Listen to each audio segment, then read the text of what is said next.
another beautiful day here in Atlanta at Turner Field, where a nice crowd gathering for the third, final, and rubber game of our three-game series today on Sunday Braves. Sunday Braves on Fox Sports South, brought to you by your local Hyundai dealers. Make it a Hyundai Sunday every week on Fox Sports South. The Nationals are in town, a team that's given the Braves an awful lot of trouble in years past. Braves, though, try to take 2 out of 3 in our first series after the All-Star break. And hi again, friends. Joe and Chip back with you at the ballpark. Pitching, and more pitching has been the story for the Atlanta Braves this year, partner. And as we look deeper inside the numbers, an historic pace for the Braves staff. No question about it, and that's been the story all year long, as you just said, Chip, for the Braves and their success. It starts with pitching and kind of ends with pitching. And when you compare their numbers to some of the great pitching staffs of the Braves during their incredible run in the 90s and into 2000, they're on pace, as you said, to have the best ERA of any of those staffs that the Braves put together. Now, keep in mind that those that you're seeing below the 2011 season, that's over 162 game schedule. But right now, the Braves in good shape with the team ERA. And who better to lead them out there today to try to win this series than a guy who's second in the majors in ERA over his last 4 games, going 4-0, and that's Jair Jurgens. And he leads the majors in overall ERA. The All-Star, of course, and he's been outstanding all year long. Hopefully, his first start after the All-Star break will be another good one. Tom Gorzolani, a crafty left-hander, is pitching for the Nationals. Yes, he's left-handed. Let's see if the Braves can break out of that nagging problem in this 2011 season and beat up on the Nationals and pick up one more win at home before we head out for a week-long road trip. The Braves and the Nationals tee it up here in a moment. Starting lineups and first pitch coming up after this.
Beautiful day at the ballpark for Family Day. The Braves uniform personnel had the wives and kids on the field beforehand.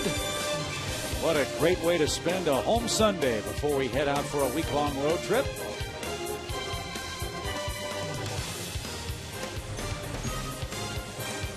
And even David Ross got in the swing of things here at Turner Field. Great to see the kids, great to see the families together on a beautiful day for baseball. Braves try to take 2 out of 3 from their longtime nemesis from Washington. The Nationals in town. Braves, as you know, clobbered them in Game 1 of the series by an 11-1 final. Last night, John Lannon ended Tommy Hansen's long win streak and even the series with a 5-2 final score. And here's how Davey Johnson lines him up on the Nationals' Suzuki batting order. We won't have to worry about Wilson Ramos. He was the main tormentor yesterday. Jesus Flores is their backup catcher with Pudge Rodriguez hurt. Flores will bat 7th and catch the pitches of starter Tom Gorzelani. And on the mound for Atlanta, Jair Jurgens, 25 years old, 6'1", 200. Out of his 16 starts, he's got 2 complete games and 1 shutout. He has not pitched against the Nationals this year. At 1.87 ERA, the best in the major leagues for the season. His career numbers against Washington, 3-2 with a 3.25 ERA in 9 starts. His 4 keys to pitching success: home sweet home. He's been dominant here at Turner Field, 7-1 with a 1.78 ERA in the friendly confines. And 14 out of 16 represents the strength in which he's come back this year from an injury-plagued 2010. In 14 out of his first 16 starts, he has pitched 6 innings or better, and that's a real compliment to him and his offseason work. Here's the defense behind Jurgens today. One noticeable change in the outfield. Wilkin Ramirez gets the start for Jason Hayward. Jason struggled at times against left-handed pitching, so Freddie gives him the afternoon off. Standard infield alignment. Brian McCann back in there for Game 3 of the series. On a perfect day for baseball. Wind blowing from right to left here at Turner Field. 83 degrees, low humidity. Perfect weather to end a brief 3-game homestand. And win a series. Perfect day to win a series and head west. Here's your umpiring crew for Game 3. DJ Rayburn will have the balls and strikes. Well, good to see Kerwin Danley back out there at third base. He took a wicked foul ball shot last night that sent him sprawling behind the plate. Fortunately, it got him in the collarbone, it appeared. And Danley back out there umpiring third base, but still you see, working that left shoulder. But it's the right arm of DJ Rayburn and Jair Jurgens that'll be important this afternoon. And Roger Bernardina leads off.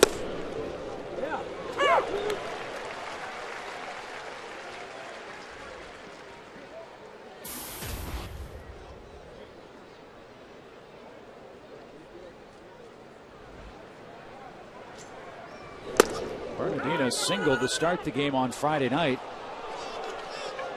and had not gotten the ball out of the infield since, and that pitch clipped him on the way by, and he'll take first base to start the game. Brian McCann arguing that it hit the bat, not the arm.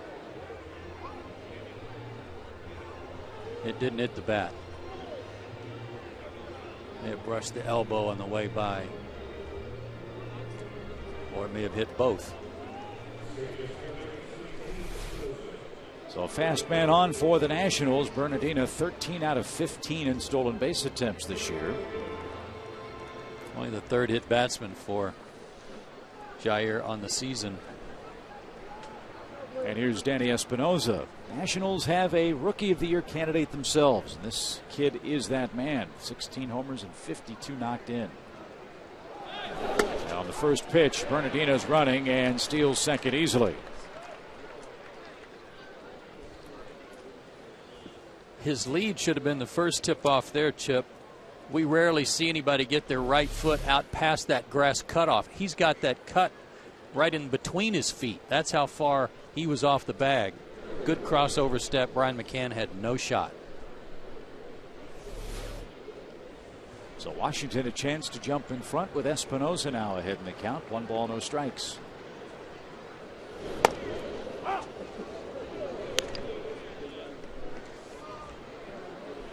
Unlike some of his teammates, Jair is not a guy who has really struggled early in the ball game. He's only given up 1 run all year in his first 16 starts in the first inning.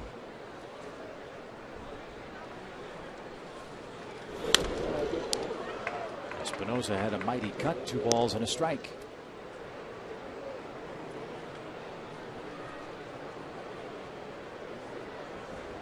This has been kind of a punch counter punch series offensively. Friday night the Nationals scored in the first inning, their lone run. Braves in the first inning that night scored 4 times and never looked back. Nationals scored 3 in the second yesterday. The Braves came back with 2 in that inning. And now a 3-ball 1-strike count. I think this guy's going to be a big force in the National League East. A middle infielder with some pop. Showing you already as a rookie what he can do, and I think if he stays healthy, for all the talk about Bryce Harper and Steven Strasburg, this guy's a beauty.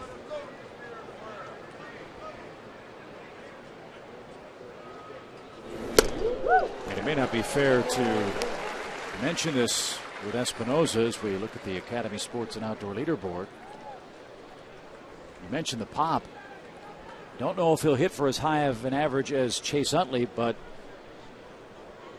kind of a similar offensive player, isn't he? He is, without the average, and that may come too at a later date. He's a switch hitter, and that helps.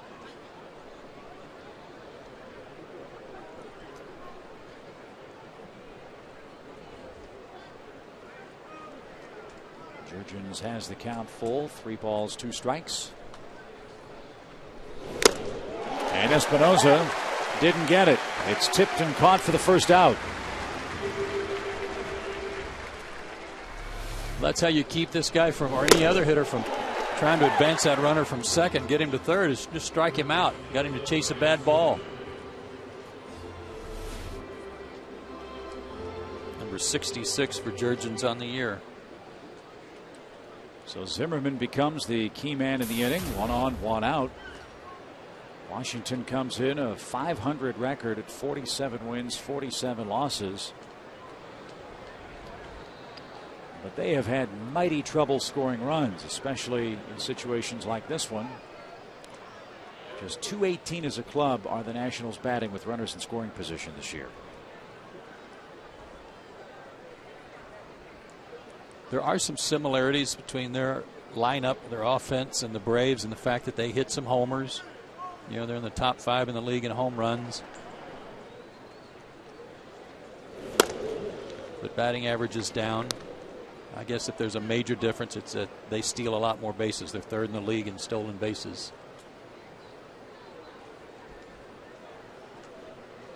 But you can see they've put some pieces together that if they work out, they have a very nice young nucleus of players that will be able to grow up in the National League East together. Man in the batter's box, part of that. And Zimmerman missed over a month with an abdominal problem. 1 ball, 1 strike to him. Yeah, they got to keep him on the field. And he's had a slew of injuries over the last couple of years that have kind of cut into his overall numbers. But you're exactly right. I think they're certainly on the right track with their team and their drafts. And they're just a year or so away from being top-notch contenders in the division, in my opinion. Bernardino was breaking and had to scramble back to second.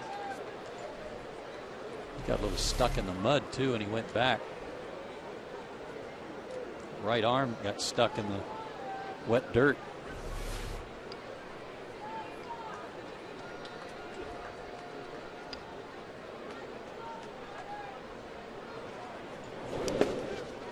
Nice stop.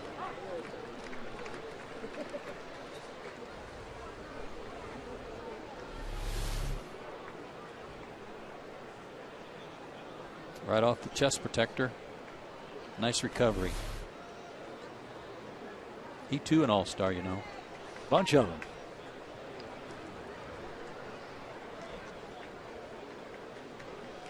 Two balls and a strike.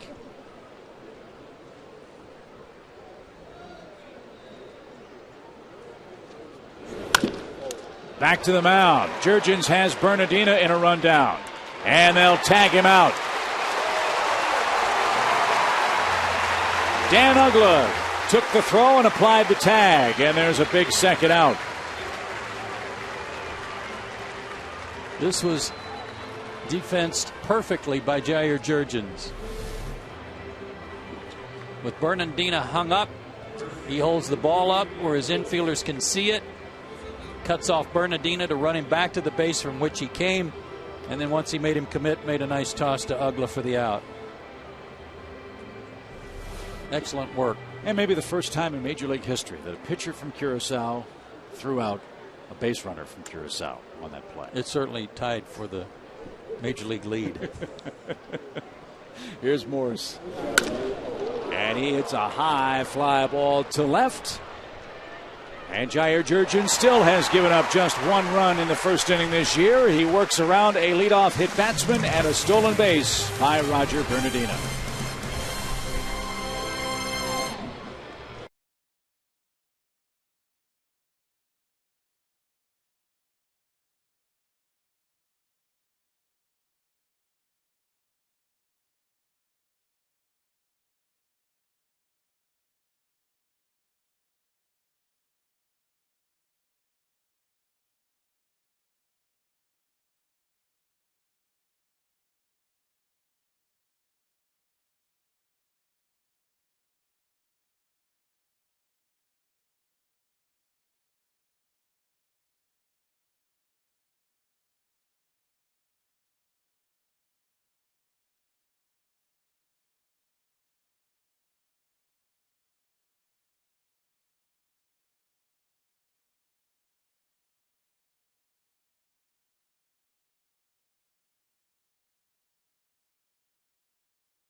Score in the top of the first. Here's how Freddie Gonzalez presents his Suzuki starting lineup for the Braves in Game 3 of the series. Martin Prado back for his third game since coming off the disabled list. Wilkin Ramirez back in the lineup with another lefty on the mound, this time replacing Jason Hayward. Wilkin will bat eighth and play right field. And another tough lefty out there, Tom Gorzolani. I mean, the record doesn't scare you much, but has got a good ERA and a .255 average against him. He's 2-1 lifetime against the Braves, 0-1 in this ballpark. They got him from the Cubs in the offseason, and he was moved up in the rotation for this start so that the Braves would have to face yet another left-hander. And certainly the Nationals hoping that that pays dividends. His 4 keys to success: he's got to stay out of the white part of the plate, he's got to work the corners, and better luck. His last 3 starts, an 0-1 ERA, 0-1 record, I should say, .225 ERA, but only 2 walks and 22 strikeouts in those 20 innings for those 3 starts. Not much run support. Yeah, and that's why Gorzolani hasn't won since May the 7th. And he quickly falls behind leadoff man Jordan Schaefer. 2 balls, no strikes.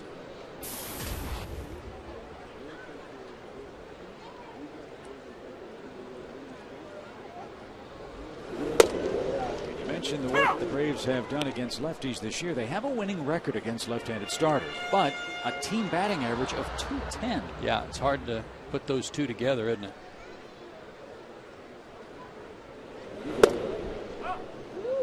Fastball, slider, changeup guy. He thought he threw that slider to the corner for a strike, so he's complaining already. But a fastball in the low 90s, decent slider, and a pretty good changeup.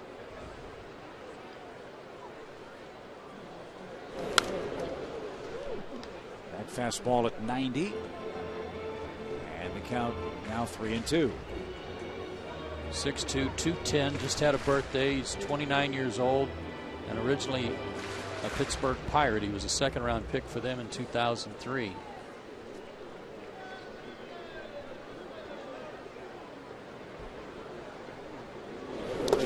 And a good start. Schaefer walks. As Joe mentioned, Gorzolani doesn't walk many. Maybe that's a sign of good things to come for the Braves bats today. Well, he may have been frustrated, too, from not getting that call that he kind of stared in at DJ Rayburn. This goes today already. Something we talked about in Braves Live, at least for me to watch for today, and that was something that plagued the Braves last night, getting some leadoff guys on and not getting them around. Yeah, 4 innings in the middle innings last night where Braves were down a run, had leadoff men on in 4 straight innings and could not score the tying run.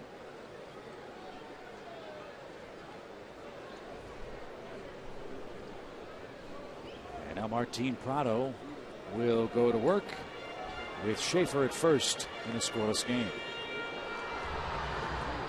Wanted to ditch his sunglasses first.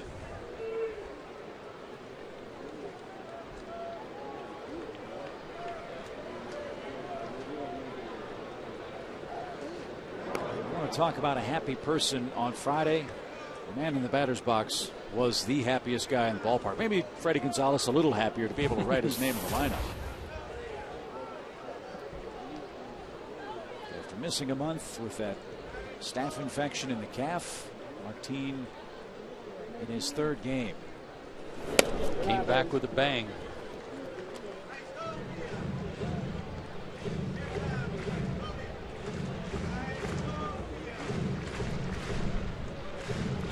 Interesting and fun for Braves fans to see how the lineup gets deeper and deeper when Chipper comes back, and what options Freddie has and how he uses them.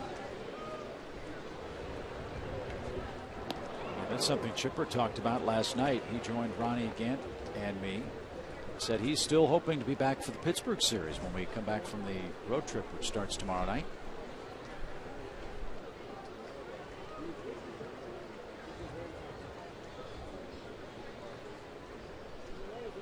Schaefer goes. The Flores throw. Short hops the bag. It ends up into center field. And Schaefer on his way to 3rd, and he'll make it there standing.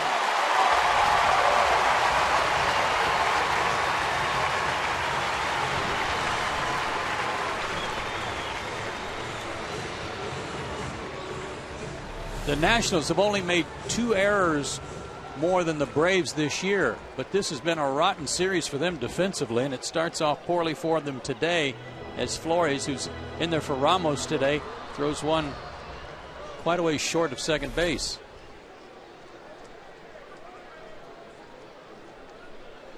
Now Freddie Gonzalez is out talking with the first base umpire. That's Doug Eddings, who missed a call at second base last night. I don't know. That might have involved Terry Pendleton, because Terry really backed away from that conversation, which is speculation on my part that maybe Terry had argued that there was a balk and didn't get it. Now good count for Prado, runner at 3rd, 2 balls, no strikes.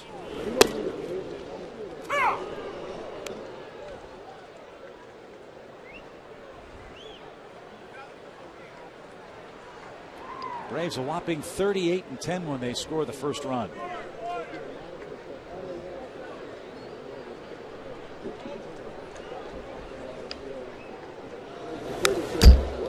Big cut.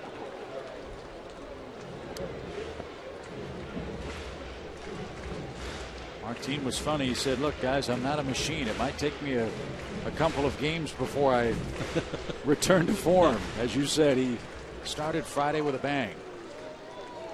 Well, all he has to do here is hit a ground ball somewhere. He doesn't have to do too much.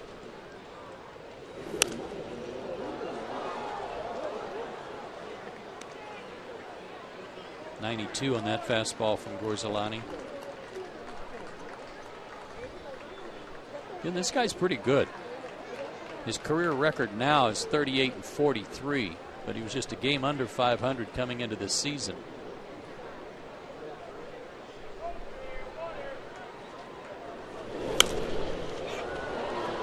Right side, Morse gives chase, won't have a play. And sometimes when you look at a guy's record and then you see that pretty good ERA, you're thinking, okay, and even his career numbers, where'd he pitch? Pittsburgh, Chicago. Yep.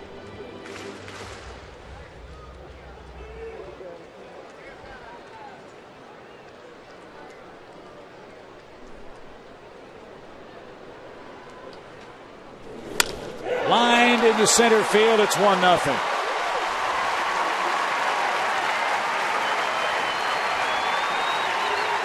Partner, I know you've said it many times, but it's worth repeating. You've said Martin Prado may be the most indispensable player on this Braves roster. I think he is because he does so much for your ball club. So many different things. Gorzelani elevated a fastball there, and that's right in Martin's wheelhouse. Anything letter high, and even from the letters to the chin. But he can play so many different positions and play them well. He can bat anywhere in the lineup. Just a baseball player. And he puts the Braves in front and leads from first for Brian McCann, who's looking for his first career hit against Tom Gorzelani. He's 0 for 10 against him lifetime.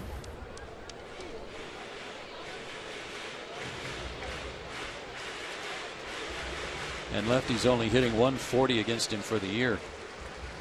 8 for 57. And that walk to Schaefer, just the second he had issued all year to a lefty. Ryan pops this ball up down the right field line. Espinosa in foul ground overran it.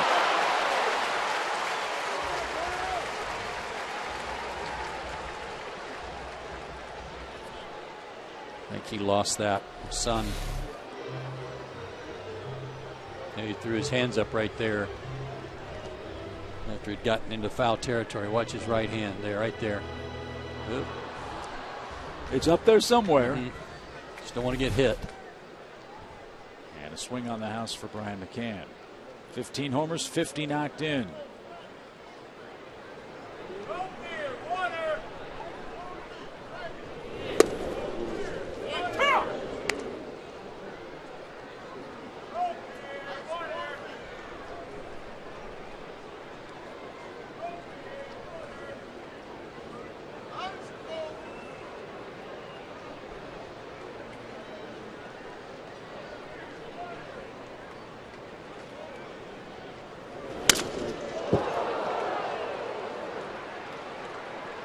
Ryan shatters his bat but stays alive. A ball and 2 strikes. Here's a look at the Nationals defensive lineup. Nix, Bernardina, and Worth left to right in the outfield. Pretty strong double play combination up the middle of Espinosa and Desmond, and Jesus Flores getting the playing time with Pudge Rodriguez hurt for the Washington club. And Mike Morris, despite his struggles Friday night, has done a real good job at first base, both as a hitter and a glove man. They had to find a place to keep his bat in the lineup.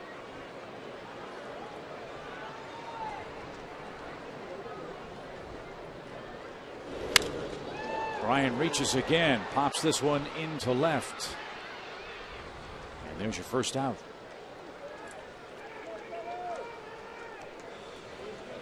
One out for Freddie Freeman, a man aboard. Freddie at 272 for the season and 2 for 9 in the series.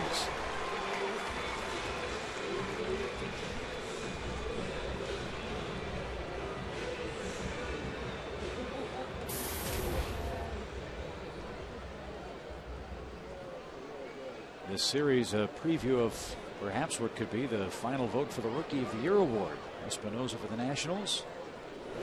Braves have not one but 2 candidates in Freddie Freeman and Craig Kimbrell.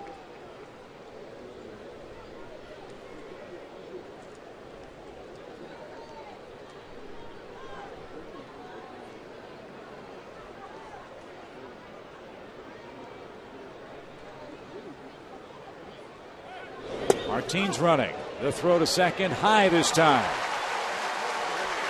And Prado swipes a bag, his 3rd of the year.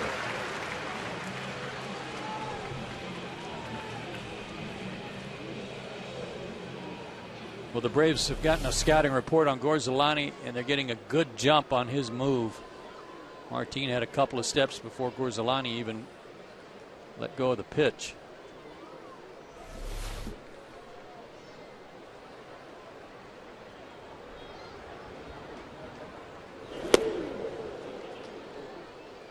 Two balls and a strike. As a base runner, what do you key on when you have a guy like Gorzelani? Left-handers sometimes get into patterns where they look at you when they're going home and look at home when they're coming to first, and sometimes that alone is a pretty good tip. There's also the talk about, the plane of the pitching rubber, and for his right foot, he can't bring it back to the second base side of the rubber and go to first, or it's a balk. But if you wait to see where his foot's going to go before you decide to go, you've waited too long.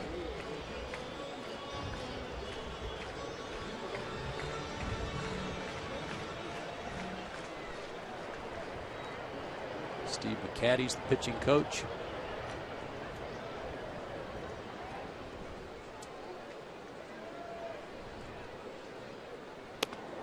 And Freeman's at first base. 2 walks to 2 left-handed hitters in the opening inning. And only 1 all year prior. And especially when you see those numbers that the lefties are only hitting 140 against him, you know that you can understand that frustration when he knelt down there, because that's where he needs outs. Because now he's got Dan Uggla in the batter's box, and Dan right now is arguably the Braves' hottest hitter. What'd you just say? I did. He's not. He hasn't reached Dancing Bobcat hot yet, but he does have an 8-game hitting streak.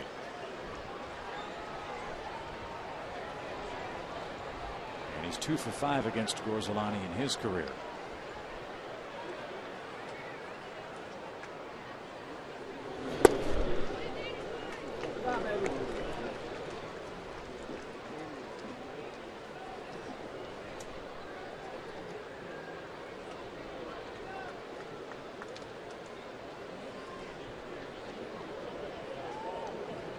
Thing we've heard about Gorzelani too is if he gets into this pattern where he gives up a hit or 2 or a walk or 2, a home run sometimes follows that takes him out of a game. He's given up 14 long balls in just 77 innings. And has yet to throw a first pitch strike.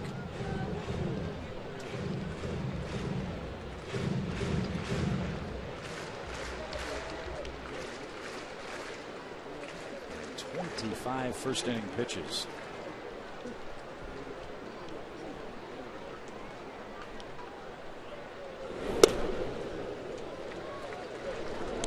His last start against the Cubs, he got no decision.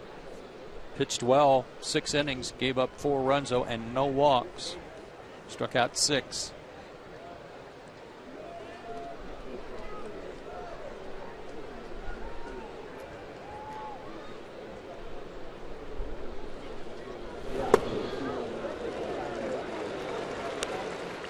Three balls and a strike.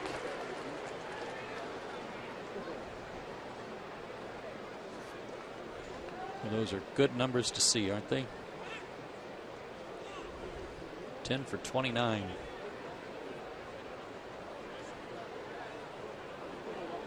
And did Gorzelani balk or something else? What do they call a ball? I'm not quite sure. Gorzelani in disbelief. Home plate umpire has joined the conversation at the mound along with Davey Johnson. Well, if he called a ball, that would load him up. Well, if he went to his mouth and didn't wipe, then it's supposed to be a ball, and that would indeed be ball 4.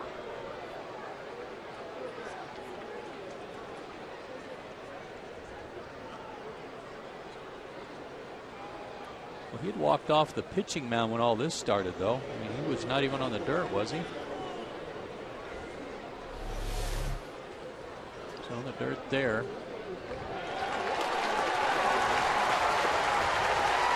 And it is going to be a ball.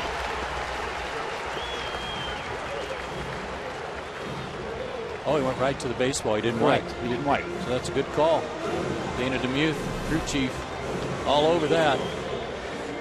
Went right from his mouth to the baseball. Now, if you're Dan Uggla, are you happy about that? No. You've got a 3-1 count. You don't get to swing the bat. Not when you're hot like he is. You want to hack. That's when you'd like to say, forgiven. And now Steve McCatty is going to come out and try to settle down Gorzelani, who has had a very rough first inning. Remember, he didn't get a strike call on Jordan Schaefer that seemed to unnerve him a bit. He walked him, then gave up the hit to Prado that scored Schaefer, walked Freddie Freeman, and after going to his mouth and not wiping his hands on the uniform, gives up a 3-1 count walk to Dan Uggla. And he's better regrouped because the guy that's stepping into the box took one deep last night off a left-handed pitcher. Alex Gonzalez. Fastball. That was his 8th of the year. You know what? John Lanning's pretty good. I like him. He beat the Braves again last night. And a ball in the dirt. Bounces away from Flores. Prado will score, and everybody moves up 90 feet. Orsolani is all over the place, and it's a 2-0 score.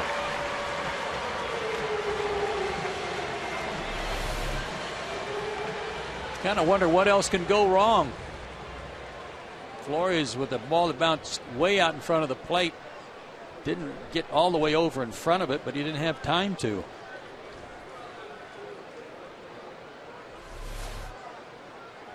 So 2 in scoring position for Alex. And a 2-0 game. And a high fly ball to right. Worth battling the clouds. Measures it up. Freeman at third, tags. Goes halfway. And heads back to third base with 2 out.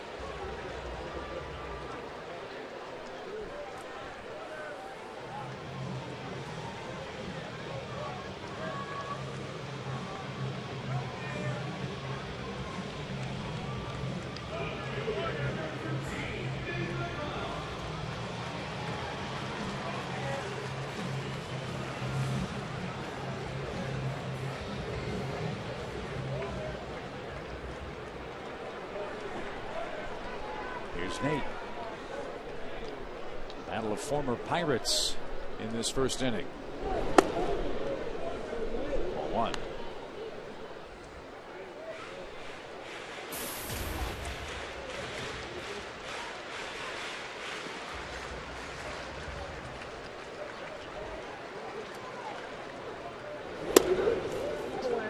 He likes to throw that slider to lefties, and I don't know if, especially with a 2-0 count, he wants to look for it, but that's a pitch that at some point today Nate can certainly look for it if he wants to.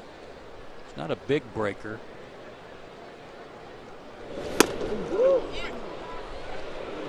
Pretty impressed by this guy's velocity today. That was 92. I don't remember him throwing that hard.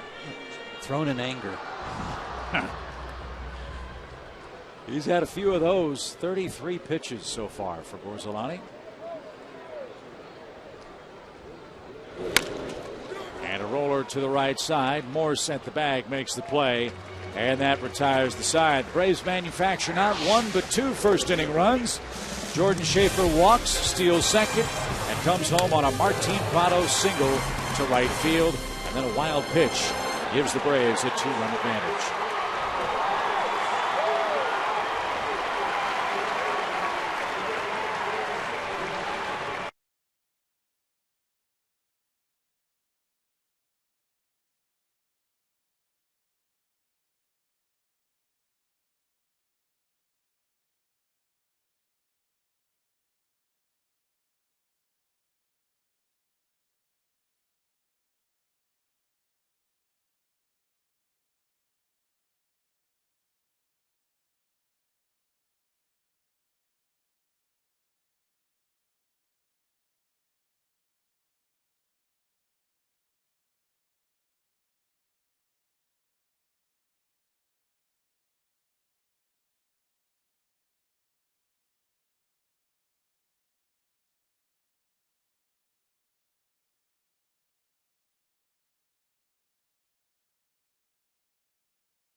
with All-Star Jair Jurgens on the mound, the league leader in wins and ERA.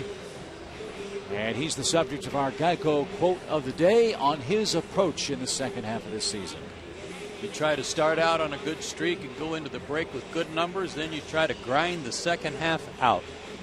And I think that's a pretty good description, because as the season wears on, you do wear down a bit, and it's imperative that you maintain your workout schedule between starts, eat right, try to get as much rest as you can.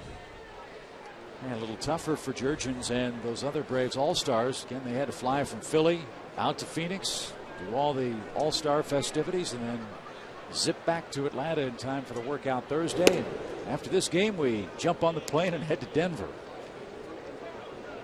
Were the All-Stars excused from the workout Thursday? Don't know. May have been. As Worth takes a strike to even the count. I don't know the answer to that either.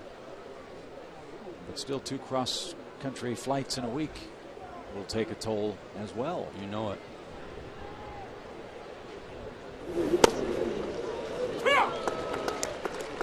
The good news for the Braves is after this Colorado series, the farthest west we go all year, the rest of the way is St. Louis. Love that. So they certainly paid their dues in the first half.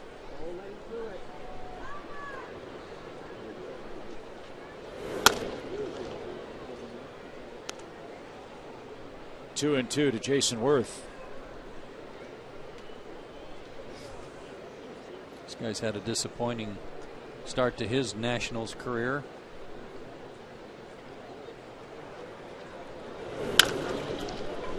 Deep short. On the run, Alex. And got him by a step. Enter for a chance to throw out the first pitch at the Braves-Pirates game on July 26th, presented by Lay's Potato Chips.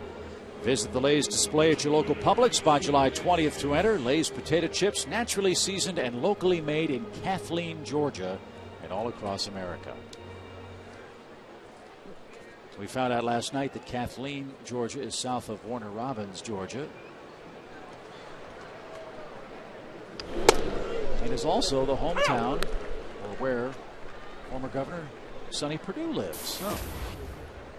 Well, I know this. I'm one of their biggest customers. So you really, truly can't eat just one? No, not a chance. Any particular flavor preference? Sour cream and onion, Ripple. Yeah. Yeah. Barbecue's not bad either, though. 1 ball, 1 strike. And Nix pops it up. Wind will push that toward the first row of seats. That ground ball to short that Martin was going to have a hard time getting to, and made the good decision to lay off of it and let Alex have it. One of the things that continues to impress me about Alex is the strength of his arm from various positions he finds himself when he feels the ball. That was another one. That was pretty impressive.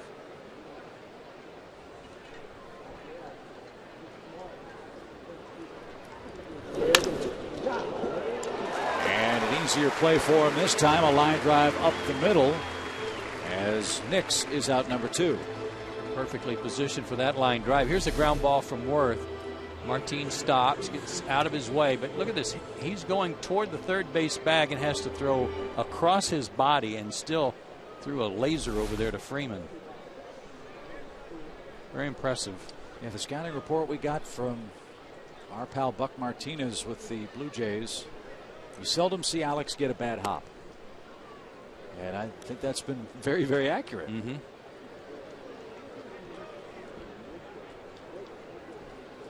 Here's Jesus Flores, 1 for 6 with the big league club this year. And Alex makes 3 fine plays. That ball knuckling it short, and he hung with it. And the Nationals retired in order, 1-2-3 in the top of inning number 2. Hot day in Atlanta, but a beautiful day for Braves baseball. Glad you're with us. It's a 2-0 score.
3 with the Nationals. And partner, let's go racing. Sports South's taking you behind the wheel on one of NASCAR's fastest tracks, Spotlight Atlanta Motor Speedway, premiering this Friday, 10:30 Eastern, right here on Sports South. That'll be a good one. Race car fans certainly as strong in the Southeast, maybe the strongest race car fans in the Southeast as there is anywhere. I drove by that Dover Motor Speedway during the break. Wow. Talk about an erector set. That thing rises up off the ground a couple hundred feet. It's amazing. We got to get you out on the track in one of the NASCARs and take a couple laps. That'd be fun. That is very fun. As Wilkin Ramirez leads things off. 4th different Brave to start a game in right field this year. And if you're wondering if there's anything physically wrong with Jason Hayward, the answer no. Just giving him a chance to cool his heels against a left-handed pitcher. Jason figures to be back in the lineup tomorrow night at Coors Field. Plus, it's a good way to keep Wilkins sharp, get him some at-bats, consecutive at-bats.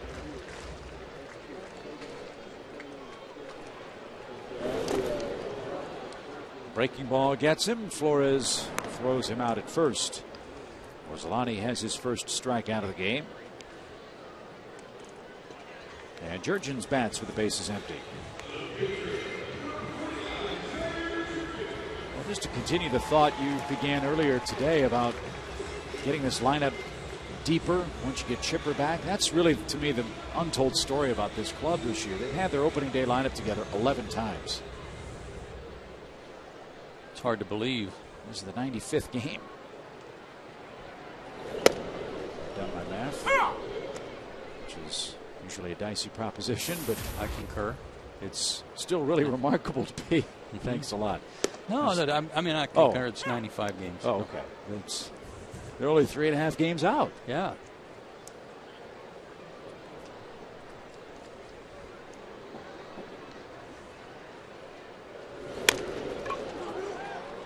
Morris at first. And the pitcher covers 2 out.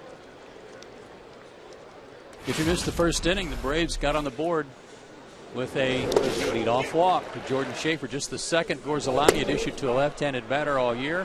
He swipes second. For his throw, goes into center. He gets to third. And then Martin Prado brought him in, and just like that, the Braves were up 1-0. They tacked on another run thanks to some walks and wild pitches. Prado eventually scored the second run. Jordan Schaefer, no, he does not have a very high batting average. No, he does not have a very high on-base percentage, but he has scored 30 runs in 45 games for this team. And I know that's many times a great debate about which stat is the most important stat in baseball, on-base percentage or on-base and slugging or batting average. The only stat that really seems to matter is the one that's in that first column at the end of the day, right? Yeah, especially for this spot in the order. Are you scoring runs? And then you get into the debate of, yeah, but think how many he'd be scoring if he were hitting higher. It's kind of like a guy who hits 230 but hits 40 homers and drives in 100 runs. Think how many he might hit if he hit 270. So you're going to get the naysayers along the way too. And they're right in that you kind of wonder those things, but right now he's doing a good job for the Braves. Put a spark in him at the top of the order. 12 stolen bases as well for Schaefer. Again, was spoken of by Chipper Jones last night. Schaefer came to spring training and said to Chipper, asked him, what do I have to do to be on this team? Chipper said, make more contact, use your speed. He couldn't that time, and Gorzelani struck him out. Perfect inning for the Nationals left-hander, but he trails the game 2-0.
Sunday Braves on Fox Sports South is brought to you in part by Academy Sports and Outdoors, by AT by Delta Airlines, by Chase, and by Ford.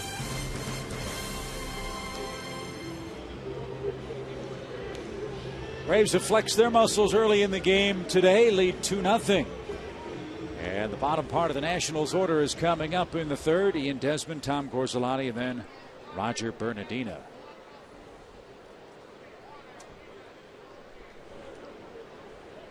Ian Desmond, a kid out of Sarasota, Florida, grew up a Braves fan. The Nationals think he's going to grow into a superstar kind of shortstop. He'll have to cut down on his errors. Yep. He's up to 13 already this year. One in the first inning here Friday night, and 34, I think, last year for him. Yeah, and he's so athletic. He gets to a lot of balls. He's got great range, but makes way too many throwing errors.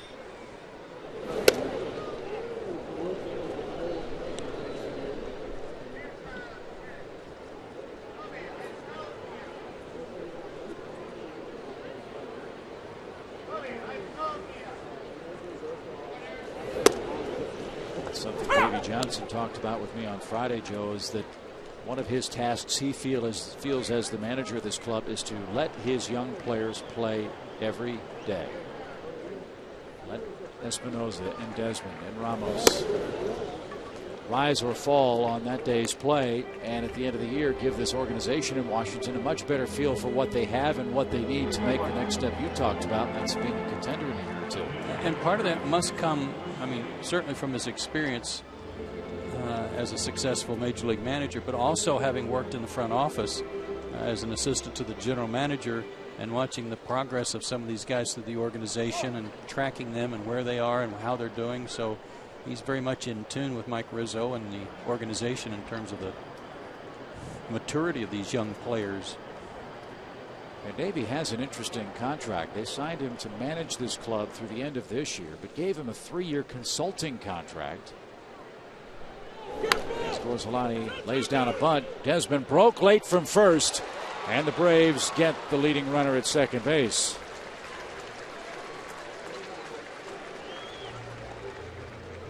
Desmond popped up at second base and looked toward the dugout, or his third base coach like he didn't know the bunt was on. So he's flat-footed and was going back to the bag. I don't know what he thought he saw after the ball was down when he went back to the base. Good play by Freeman. As he got to the dugout, his manager, Davey Johnson, asked him the same thing, it appeared. What were you thinking there? The Braves will take that trade. Pitcher at first, 1 out for Bernardina.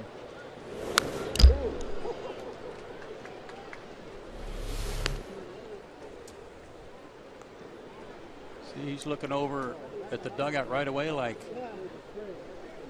I didn't know that was on.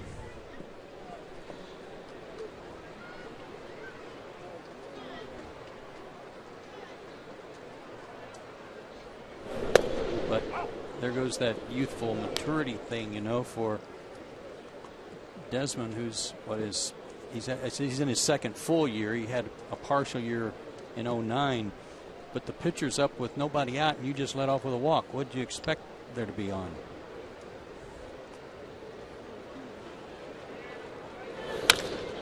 That ball stroked into right center field. First time Bernardina has gotten the ball out of the infield since Friday night.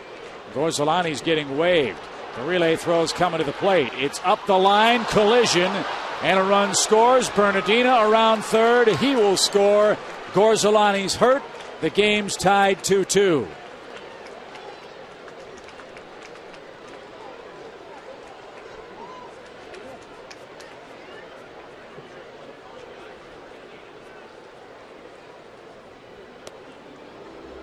Bernardina can flat out fly. Schaefer did a good job and a good throw to Ugla on the relay, but Dan's throw was way up the line. And it could have been when Gorzelani comes down from this crash that he landed funny on his left knee.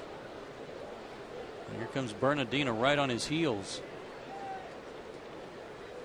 Fox Smoke camera there showing you the collision. Braves appeal at third, but Bernardina apparently hit third too.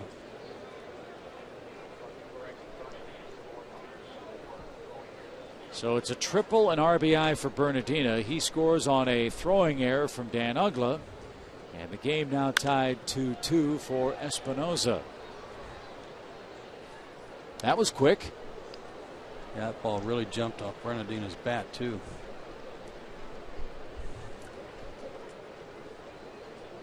We'll see if Gorzelani can continue.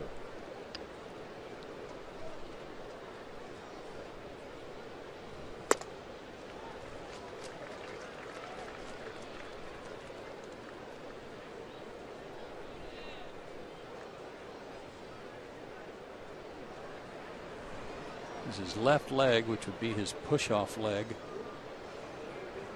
It looked like McCaddy was headed to the phone there.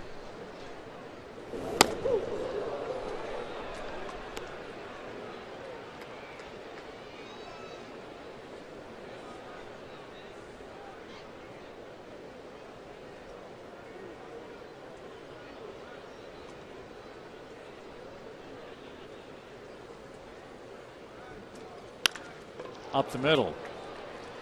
And Espinoza singles with one out.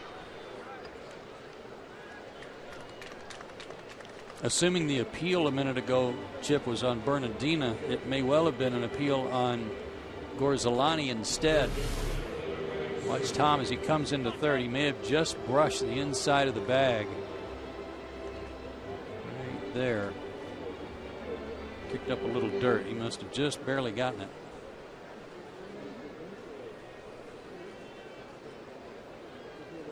He had to scramble to get out of the way of Bernardina coming in. So 2-2 the score. Here's Zimmerman. Got to keep an eye on Espinoza. He'll run too. He's got 12 steals this season.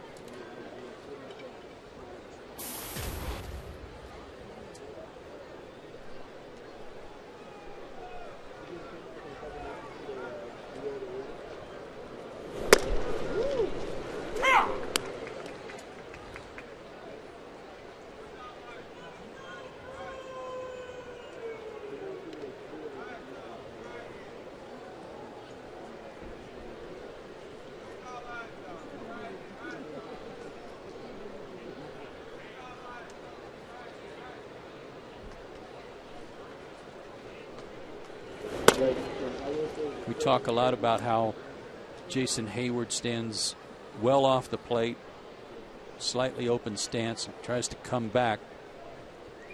You'll see the same thing here from Zimmerman. Big guy, 6'4", long arms.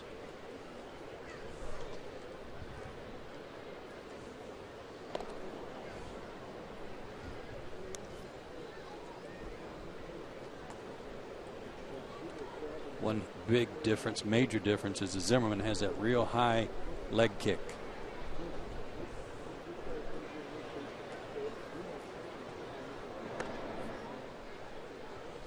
They've got a couple of guys on their everyday roster. They have a very similar approach at the plate, it seems, too. All of them have their hands straight away from their body as they begin their stance. Morse does it. Zimmerman does it. Bernardina does it. Yep.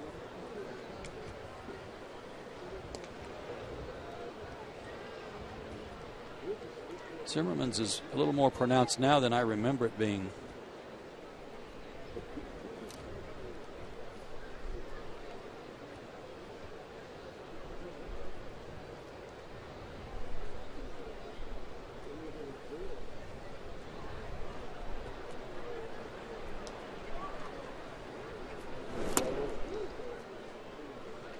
Pace of the game has slowed noticeably, hasn't it? Mm-hmm.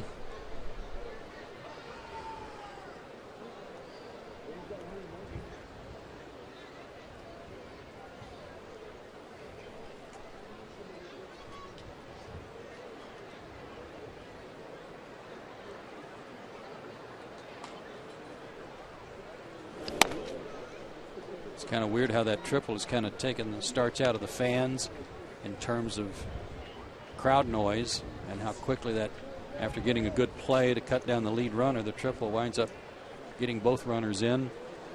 getting 2 runs in to tie the game, and it may have bothered Jair in his concentration too, because he's been up in the zone to Zimmerman, and that's dangerous.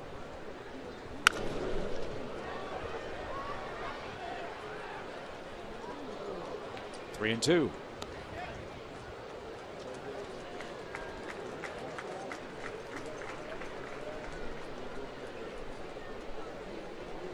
So let's see if Espinosa's running with 1 out and a full count.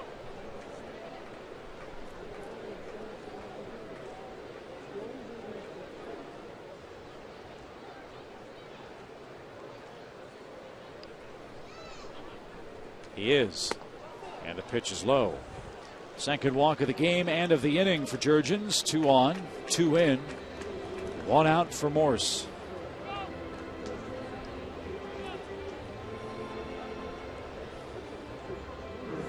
Jair's on pace to have a sensational year, and could be a record-setting year in terms of comparison to Braves pitchers in the past. And the one thing he can't do, and one thing I don't think he will do, because he's not that kind of guy, is pitch to his ERA. Try to protect it and nurse it a little bit, if you will. He's just got to keep pitching the way he's pitching. That's built up these numbers. That goes for hitters too. Hitters who get off to good years and have good numbers at the All-Star break, all of a sudden they think, well, man, I got to do something to try to protect this a little bit. And they kind of pull their horns in, you know, and they're more defensive than they should be. Maybe that's what JJ was talking about when that Geico quote popped on the screen. Grind it out. Mm-hmm.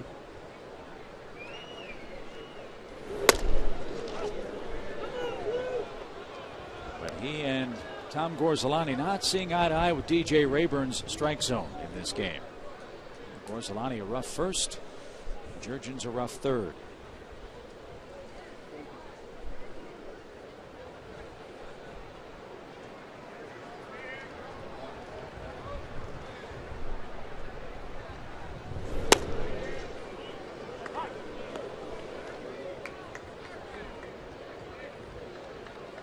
Ryan McCann will go out and try to perk him up a little bit here. He's just a little off.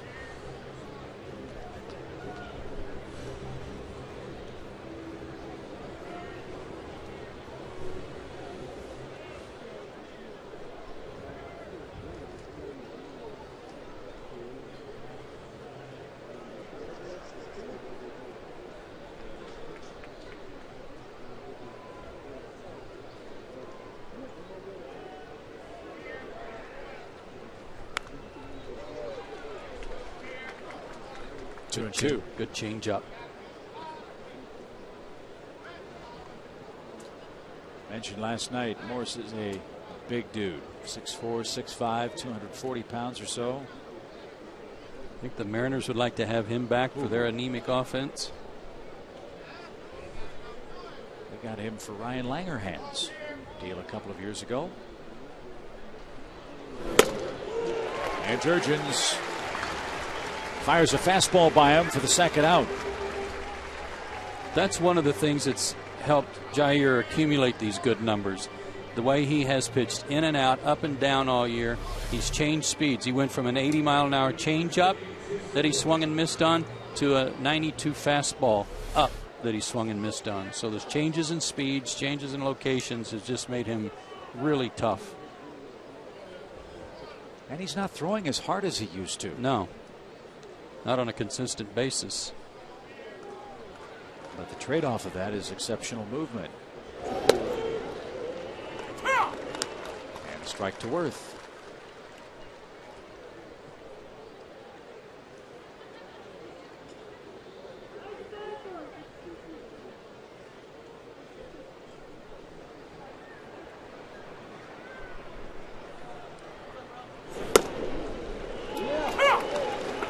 I don't know if Frank Wren is on the phone talking to teams, you know, to find out if there's some people available that might improve the ball club. But I'll bet you anything there are other teams bugging Frank, saying, hey, you got all that pitching, you know, mind spreading some of that around? Well, he's not on the phone right now. We can see that from our spot at the ballpark.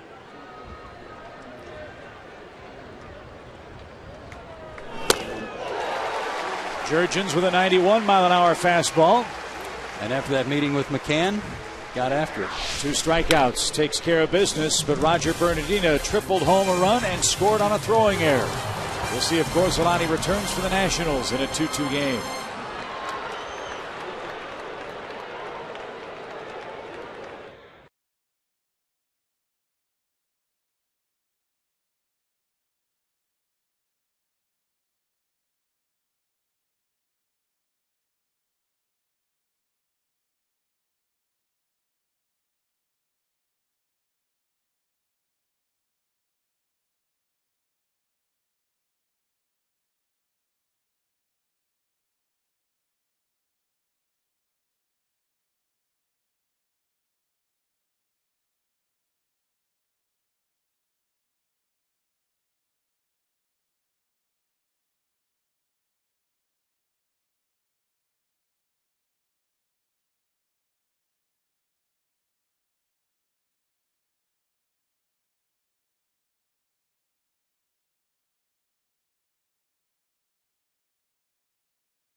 Tom Gorzelani returned. He tried to return for Davy Johnson, but cannot continue today.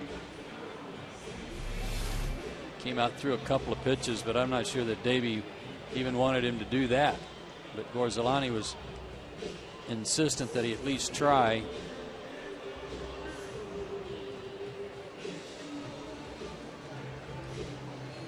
But it was Gorzelani that ultimately said, no, this isn't right. Now here was the pitch that he threw for a walk. This was a ball 4 pitch that he was upset on to Freeman. And see his right foot kind of rolled a little bit there when he made that stride and plant. That might have been a little something there. And then of course the collision at the plate.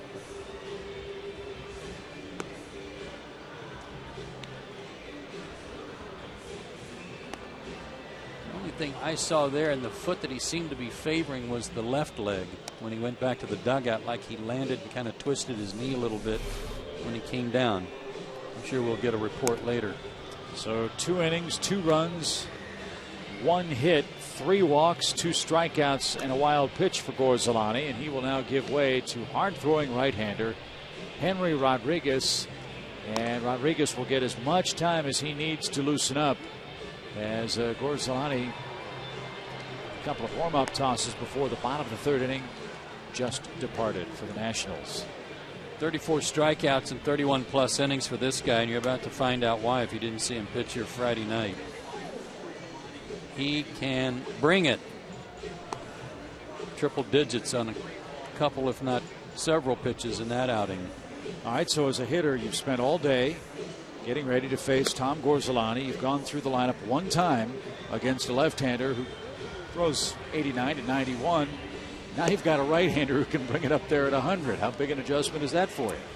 There is some, but I mean, you're so used to that as a player through the course of a season. Over, you know, some games you might face 3 or 4 different guys, so you're used to those changes, and you have to make the adjustments. You know the scouting report, so you just try to shorten everything up against a hard thrower like this and put a quick swing on it. So while Rodriguez continues to loosen up, let my returned from vacation partner take his first crack at our AT&T U-verse trivia question this afternoon. Who has the most grand slams in Expos/Nationals history? Chris Spire. No. Next. I don't think it's right, but you sure sold it well. Hey, how about Andre Dawson? How about Andres Galarraga? Andres Galarraga would be a good one. I'm going to go with Big Cat. All right. We'll see if you're right in just a few minutes. It's amazing, though. You were here with the Braves when there still was an Expos franchise. Braves had trouble beating that club, too, whether it was in Atlanta or north of the border in Montreal. Had trouble beating them in spring training. Shared the training complex there at West Palm Beach with them. And I think in many respects that was where Montreal gained a lot of their confidence and swagger against Atlanta. Was it, hey, we see you guys all spring long. You're not a big deal to us. And as a result, gave the Braves fits for years. And with everybody's attention paid to trying to win a division title, which is certainly job number one for the Braves if they can do that, you look at the difference between the Braves and Phillies the last couple of years and how they fared against the Nationals. Yeah, 07, good record for the Braves. 08, not so. Winning record in 09. 2 games under last year, and so far 500 this year. But check out what the Phillies are doing to the Washington Nationals. They're taking care of business and have over the last 4 years plus this year. 15-3 in 09 against them. Beating the teams that they needed to beat and that they knew were inferior to them. And so with Atlanta coming into play today, just a game over 500 within the division, certainly they know they can play with the Phillies. To your point made an inning ago or so, you want to win the division, you've got to have a good record within the division. And the Phillies have a big advantage over Atlanta in that particular statistic. A chance for the Braves to improve it with a win this afternoon. So Rodriguez ready to go. So's Martin Prado. He'll lead off the third. Martin singled and scored the second Braves run.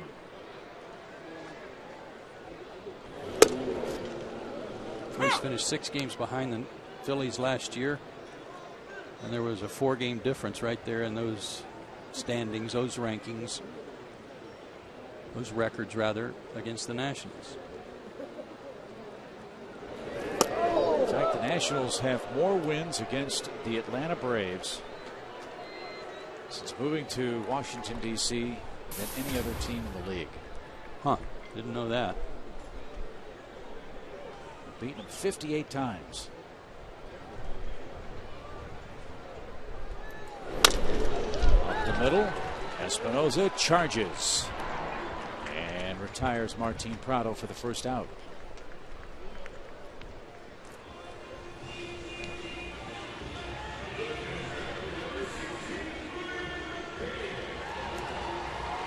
Chip, it's going to be a huge college football season in the South, and get things kicked off, the Atlanta Sports Council is holding a special preview luncheon. Some of the biggest names in college football will be on hand, and you can be too. It's all happening Wednesday, July 27th. For ticket information, visit atlantasportscouncil.com. All right, give me the quick scouting report on the Boomer Sooner. Oh, shoot, I don't know it. Number 1 or number 2?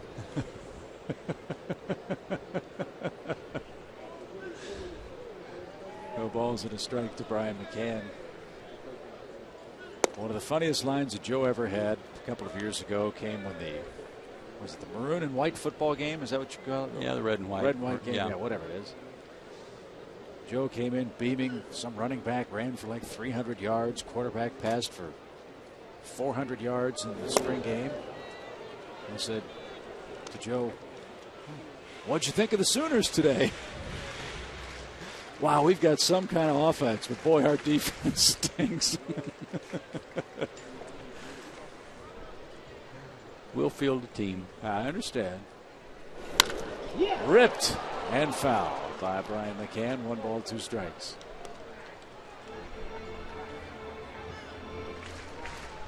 Rodriguez throws very hard, but he may have a little trouble locating that slider as he almost hit Martin with it and got away with one there.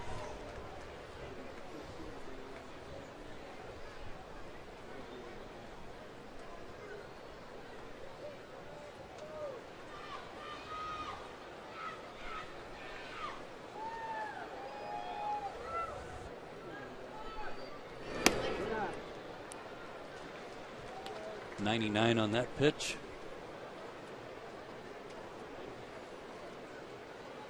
That's saying something. Rodriguez can throw 99, and he may not have the best fastball on their roster. Did he go? He did not. Full count. Speaking, of course, of Steven Strasburg, who's right on pace. They may see Strasburg pitch some games in September. Ryan able to barely stop his swing there. Pretty much tune up for that fastball.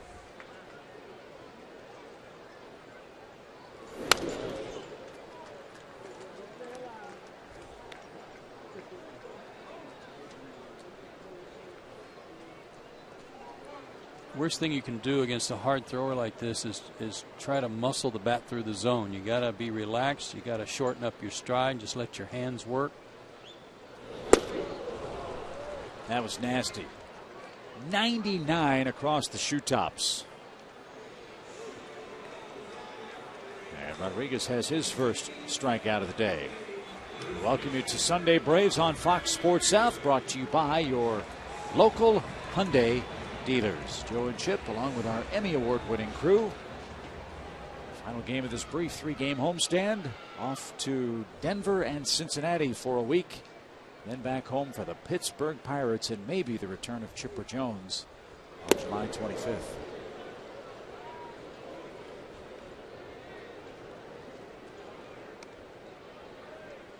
How about the Pirates, by the way? The first place Pirates, are they still there? Yeah, I think they dropped. Oh, they dropped a game. A game behind the Cardinals. Best story in the National League, I believe, with their resurgence, and good for them. It's a 4-game series too, isn't it? It is.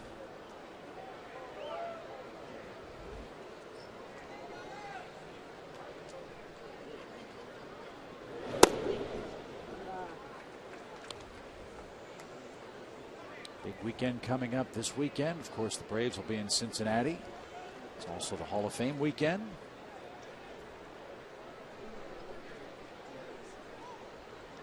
Cooperstown, New York will be buzzing as a ground ball to second retires Freddie Freeman and the Braves in inning number 3.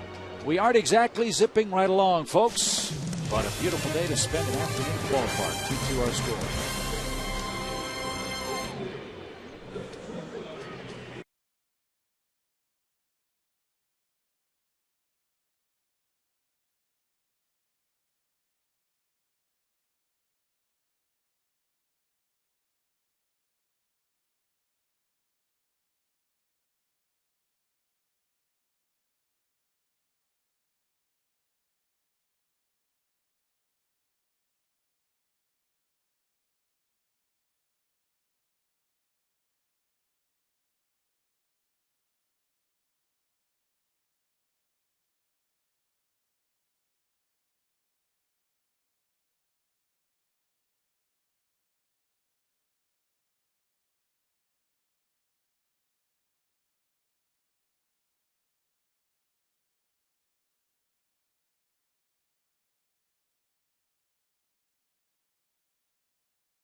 This afternoon, and a 2-2 score. Here's how we've gotten to inning number 4 tied.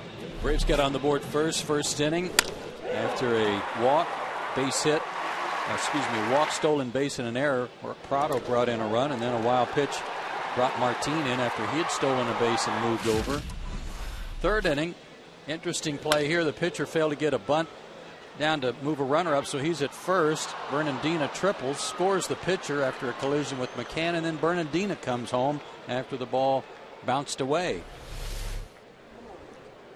Odd circumstance there. Excuse me, you're right about Bernardina. I don't know if there's a faster guy that I've seen this year than that man playing center for Washington. Yeah, big guy too, long stride, strong.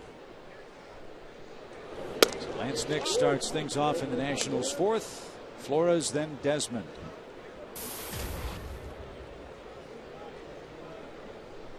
Nix having a good year. 12 homers, 33 runs batted in.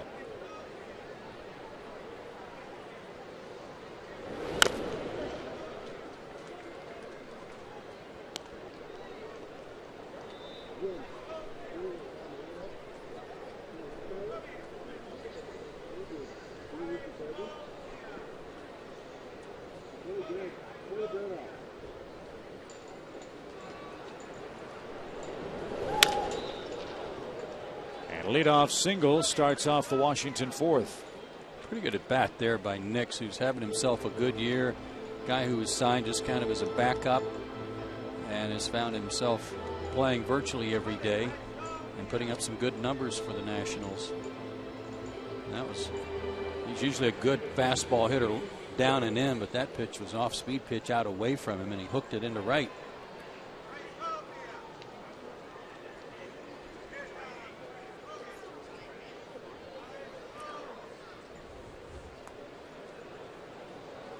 See what Flores does.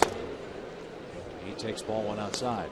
The report from the Washington clubhouse is that it was the first injury, the one we showed you on the mound, that eventually got Gorzelani out of the game. Twisted right ankle.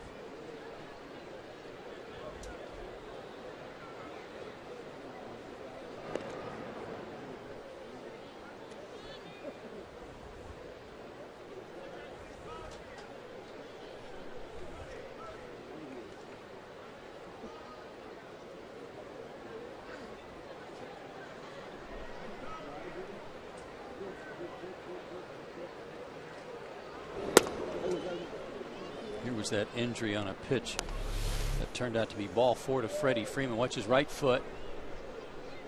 It kind of rolled on him as he delivered ball 4, and he's kind of stayed in that crouch. I thought it was frustration on his part that he'd walked another batter, and I'm sure there was some, but it turns out there was also an injury. Lined over third, and Nix around second on his way to third. It'll be a double for Flores, and the Nationals in business, second and third with nobody out.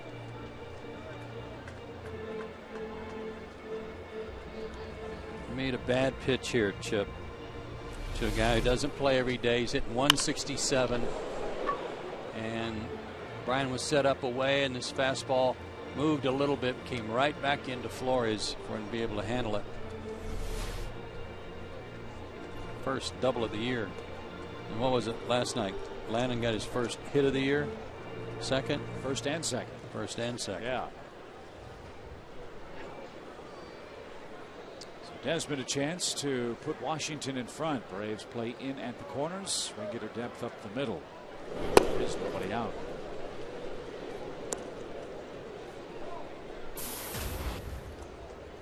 Washington's had a bunch of runners in scoring position in this game. They scored just twice.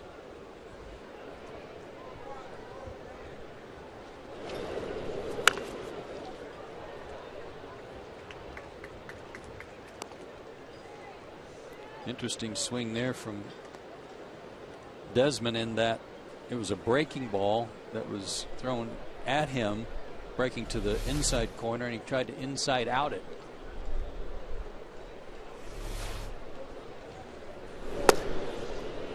It's an odd reaction. Usually if it's a breaking ball thrown at you, your first impulse is to kind of pull off it.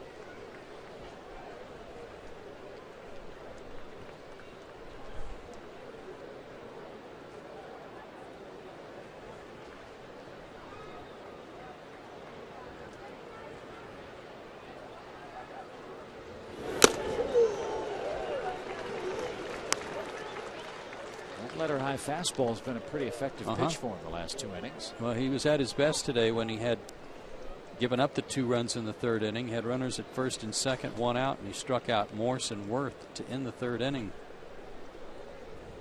Got in a jam and got after it.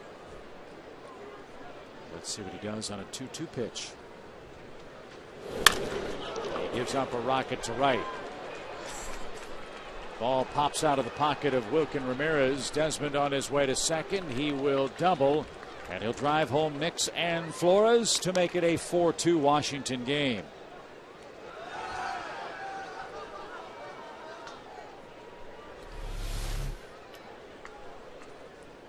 Didn't get that one up high enough. This one was just about belt high and out over the plate.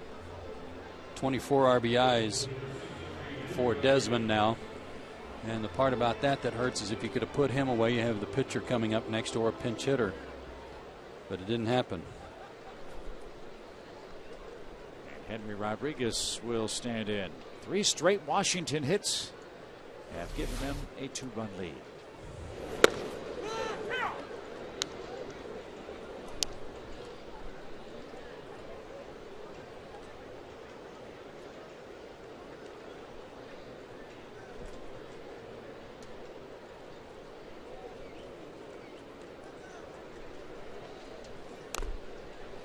These are important games for the Nationals. As important as they are for Atlanta, they may be even more so for Washington. The Nationals start play today 11.5 games behind the Phillies in the East, but 8 games behind the Braves for the wild card.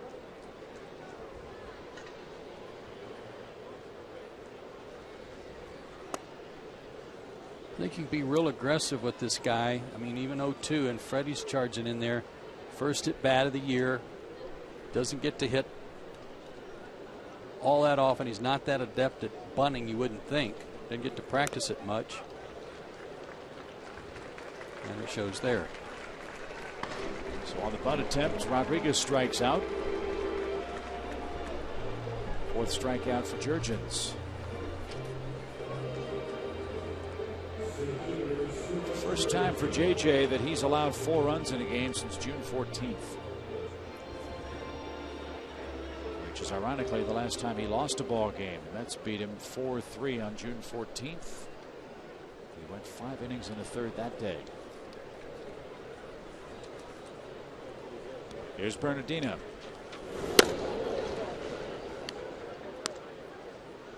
What a great story it is for the island nation of Curacao. You've got 2 stars battling in this ball game.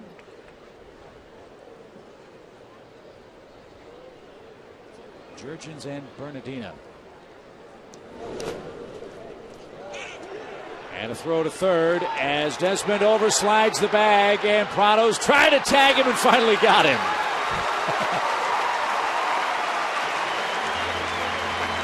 That'll ring around the rosy action there.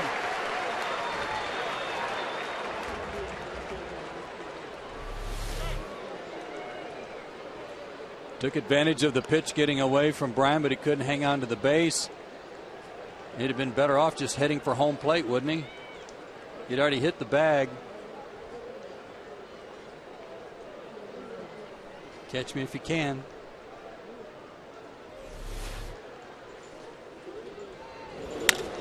And a line drive just out of reach of Alex. Did he get a piece of that ball maybe?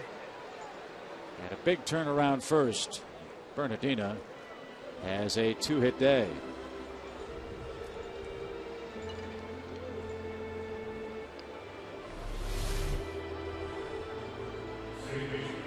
Well, the play at third base saved a run.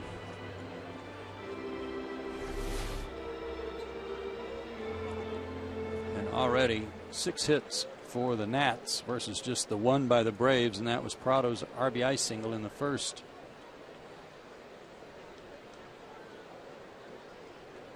Bernardino had that huge lead in the 1st inning. Not quite as large a stretch from first here in the 4th inning. Yeah, remember that cut of the grass was just about halfway in between his feet.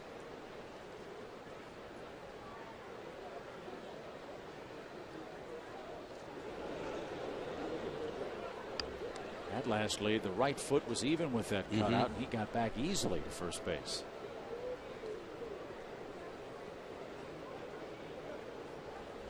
Another half step And he's going. The pitch low, the throw high, and Bernardino steals another base. I think he's telling you when he's going. He's making it pretty clear. He keeps extending his lead and extending his lead. That time he was, again, well out there with that cut about halfway between his feet. 6'2", 200 pounds, and he can motor. Good catch and release by Bryan. His throw was a little off, but I don't think it would have mattered. RBI chance for Espinosa. He's got 52 of those. Washington with 2 in the third, 2 here in the fourth.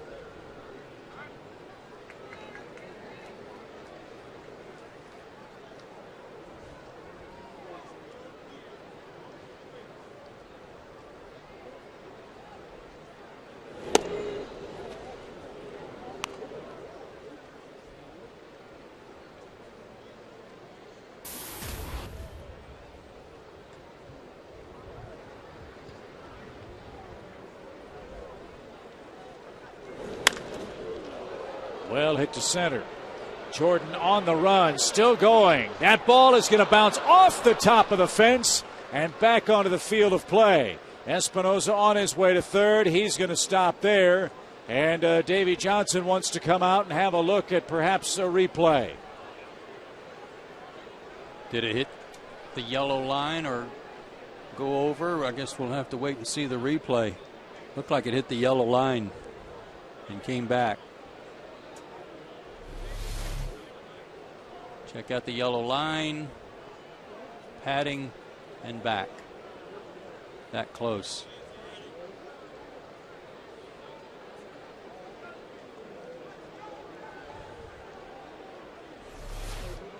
So Davey Johnson asking Dana DeMuth to take a look at the replay. DeMuth says apparently no need for that. And without the replay, it appears the umpires have this call correct. It'll be a triple. And it will score Bernardino to make it a 5-2 game.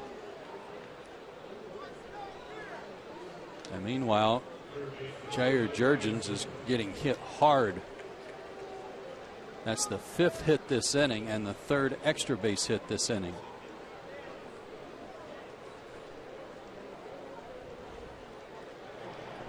Now the Braves bullpen will start to work. Washington 5, Atlanta 2. And that ball spanked into center. Schaefer going back again. This one off the base of the wall. Zimmerman on his way to second. He'll stand there with a double. It's 6-2 Washington.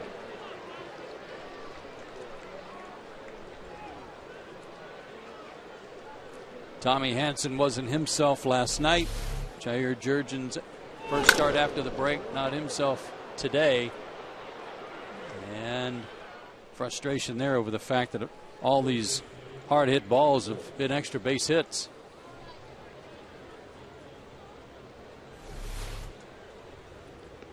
Johnny Venners was loosening up in the Atlanta pen. Milestone for Zimmerman, his 200th career double. So here's Morse. Corey Guerin is now throwing in the Atlanta pen.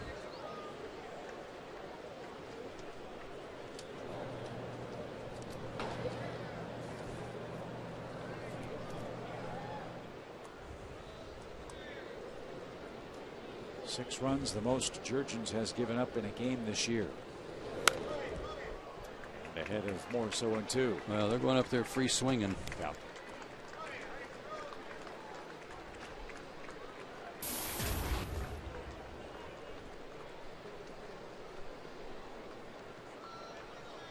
Only outs this inning were the strikeout by the pitcher trying to bunt and the throw out at third base when Desmond overslid the bag.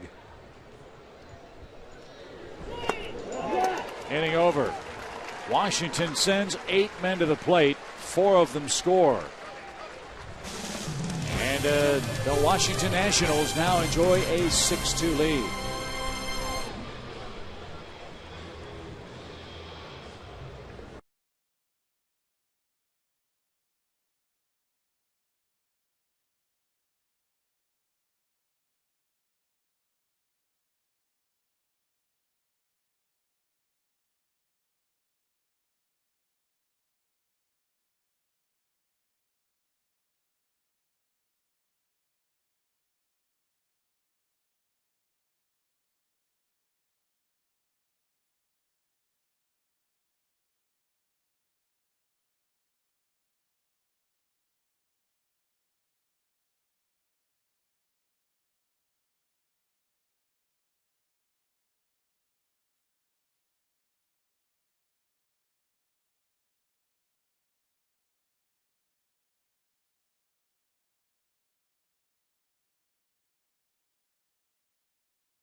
by Academy.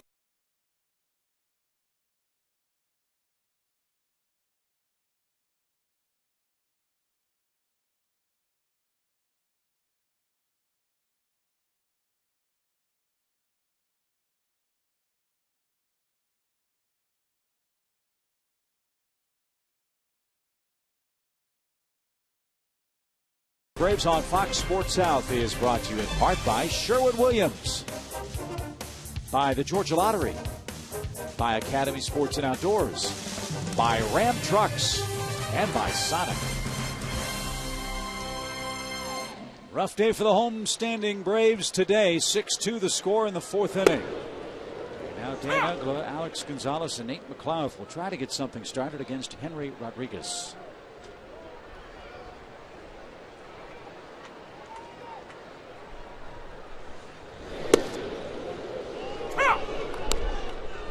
Who's usually just a one-inning guy, maybe an inning and a third. But they let him hit and at least try to bunt just to get an extra inning out of him. Let's see how that works out.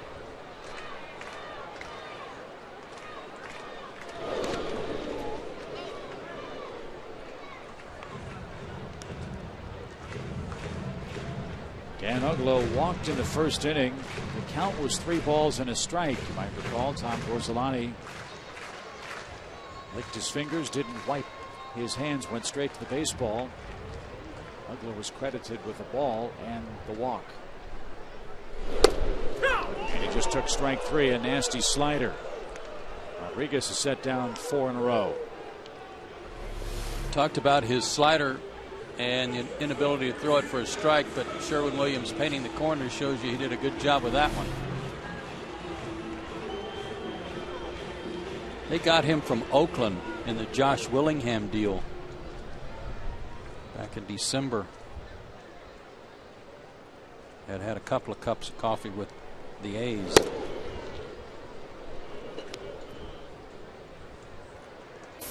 They've done a good job drafting, developing, and trading. I mentioned Rodriguez.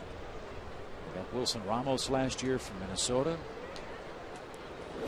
Morse from Seattle for Ryan Langerhans.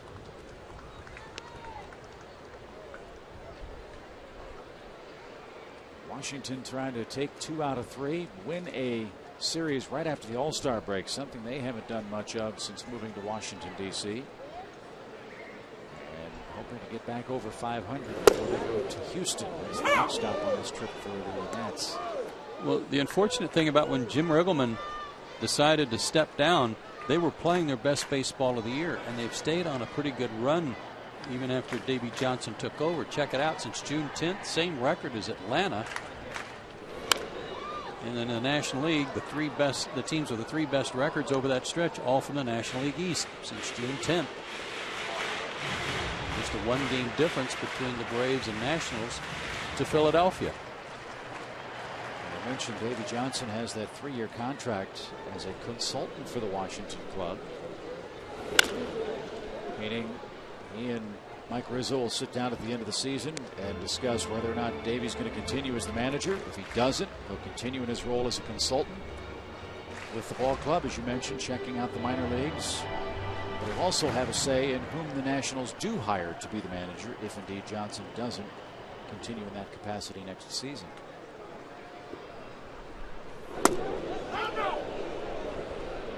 Swing.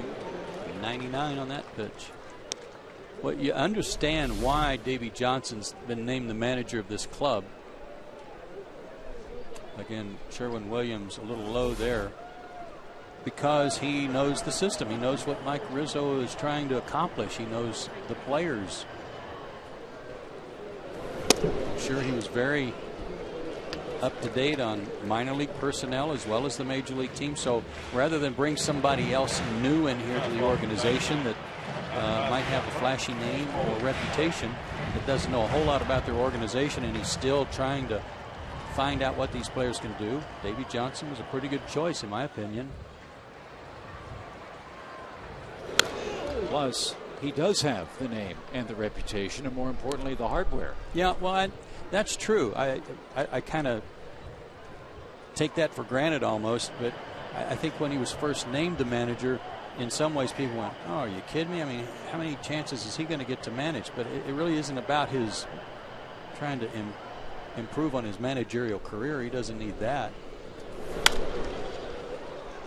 As those numbers just backed up.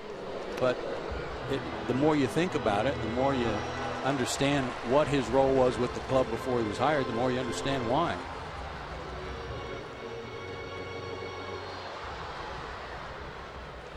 Three balls, two strikes.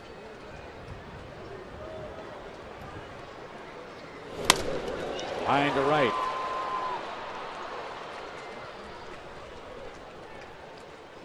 And two around. Fans Thursday, July 28th, when the Braves take on the Pirates. The first 20,000 fans will get a Chipper Jones bobblehead doll, courtesy of Delta Airlines. For tickets, visit Braves.com/tickets or call 800-745-3000.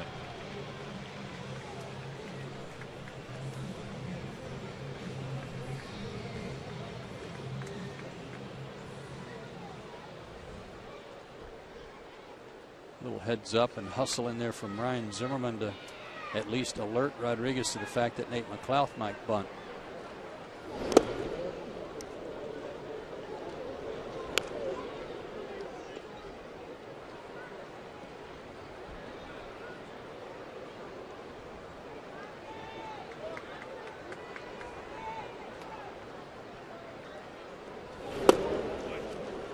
Now just look at their team on the field right now, Chip. I mean, third base is set, short is set, second base is set. Mike Morse is a guy at first who he's going to play somewhere if he keeps hitting, just not sure where on a full-time basis. He's doing okay at first for now. Right field is set with Worth. Bernardina's playing himself into an everyday role in center field, but don't even count him just yet because they go behind the plate. Ramos, they're set. They got Bryce Harper coming in a couple of years. There's not a whole lot of holes that they're going to have to fill over the next several seasons. Ground ball to the right side. Good pitch pickup by Espinosa. And Rodriguez has retired 6 men in a row since coming on for an injured Tom Gorzelani. Washington punishing the Braves early. It's a 6-2 game heading to the 5th.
Jurgens back out there for the Braves. He's going to have to locate better than he did last inning.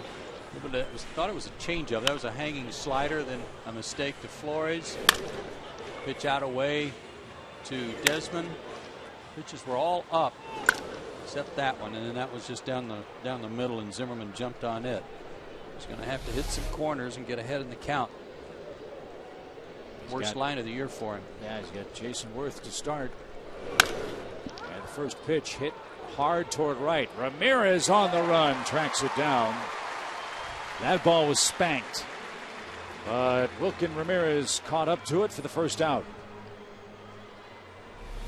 Let's take a look at the location of this one. Again, that is right down the middle of the plate. Just one of those days for Jair, and trying to gut it out and give his team some innings. Again, grind it out was one of the things Jurgens talked about this second half. He does have to grind out another inning today. His spot due second when the Braves back in this fifth. And a second pitch turns into the second out. The other important thing to remember, sometimes you have to sacrifice a little bit today to try to win the battle tomorrow. The Braves are heading to Colorado, which is a notoriously difficult place for pitchers to pitch. Last thing I'm sure Freddie wants to do today is burn through his bullpen before we go to Colorado for a 4-game series. Yeah, and Colorado's playing better. They've gotten Tulowitzki back. Who else was missing? Oh, Gonzalez was missing in that series when the Braves swept them.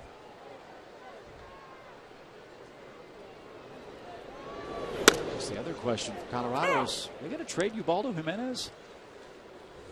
A lot of talk online about teams inquiring about his availability at the deadline.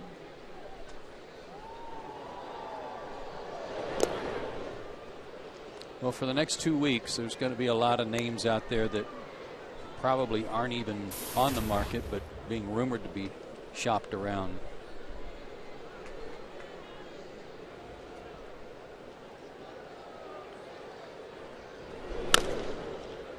Old foul by Flores.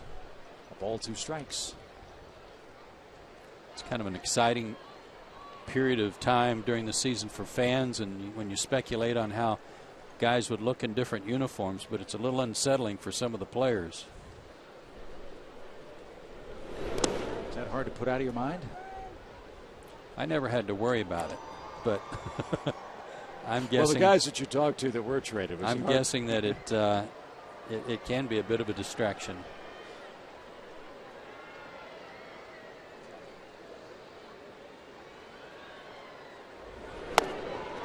Jurgens a 1-2-3 fifth. He needed that. Took him 7 pitches to get 3 outs. His spot due second for Atlanta as the Braves trail 6-2.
And Sports South is taking you behind the wheel on one of NASCAR's fastest tracks. Spotlight Atlanta Motor Speedway, premiering this Friday at 10:30 Eastern, right here on Sports South.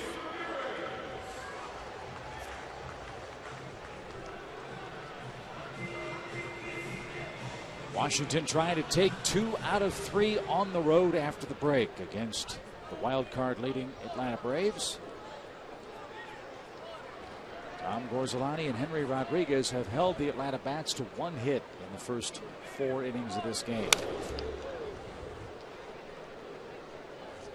Well, not only have they not had a hit since the first inning, they haven't had a base runner since the first inning.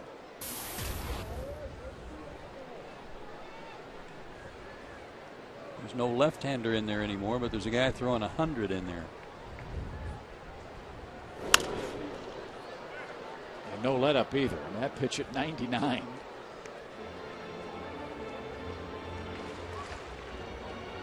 Wilkin loves the fastball, but even he's a little tardy on this guy.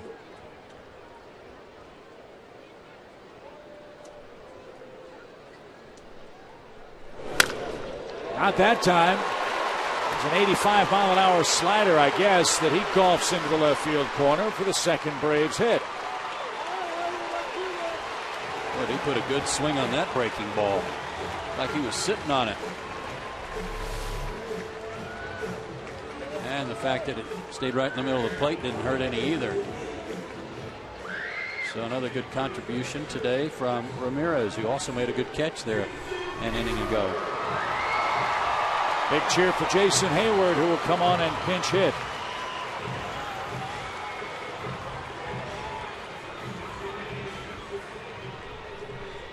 That ends the day for Jair Jurgens. 5 innings, 6 runs. He struck out 6. 8 hits, and a couple of walks. Ow. Ow. 99 on the foot.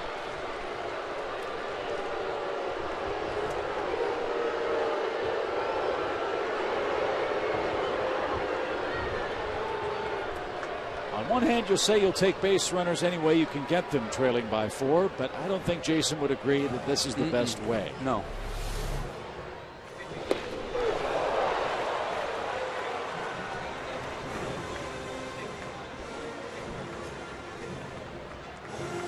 I can't tell which foot it hit. Well, obviously the back one hit the way he's limping and picking it up. Looked like it skimmed right over the top of the front foot and hit right on the instep. Got the left one.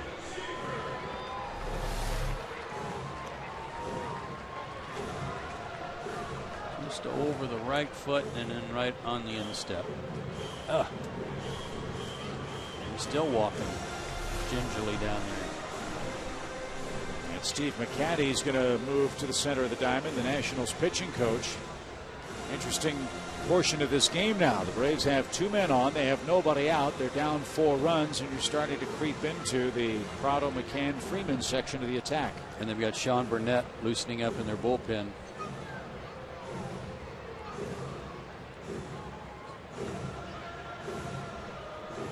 Zimmerman calls over Morse. And he's also talking to Desmond. It's a side meeting going on aside from the one on the mound, and Zimmerman's kind of telling everybody to calm down a little bit, but I think he's alerting Morse especially to the bunt possibility from Schaefer. You and I talked about the game on the previous road trip of Jordan learning when the best time to bunt is. He's got great speed. He's got that weapon. Would this be a time to try to bunt? This is a good time to sacrifice bunt because it's only the 5th inning. Move a couple of guys up. See if you can make it a 6-4 game.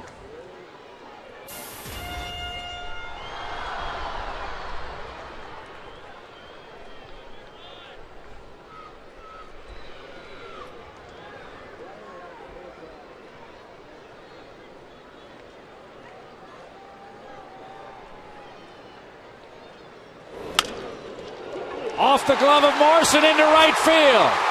That's going to score Ramirez, and the Braves have runners at the corners with nobody out.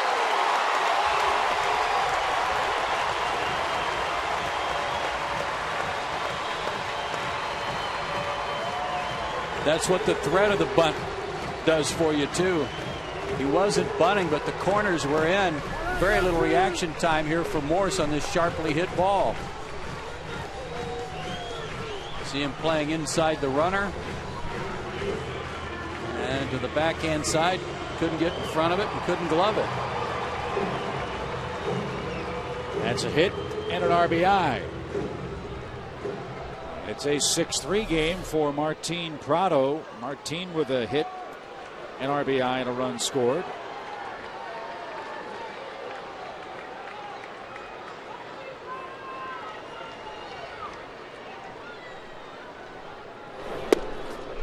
mentioned Rodriguez has been virtually a one-inning guy. He's in his third inning now and starts seeing the Braves hitters for a second time. Let's see if those issues are in play here.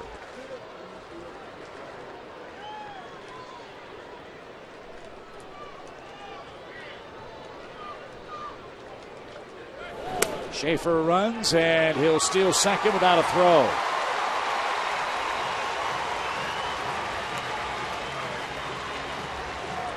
When a guy throws this hard and he's got this kind of stuff, and you only get to see him for one inning or only two hitters get to see him, there's not a whole lot of an adjustment you can make because you don't know when he's going to throw the slider. You don't know if he's throwing it for strikes.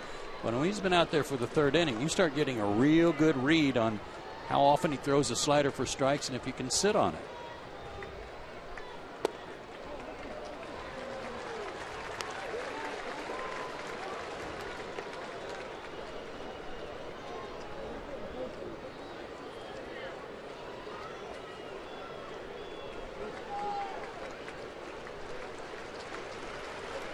Martin looking for his 22nd multi-hit game of the year. Had one on Friday. His first back from the DL. Is ahead in the count now. And that one bounced off the body of Morse, and Hayward did not break from third on contact. Second and third, one out.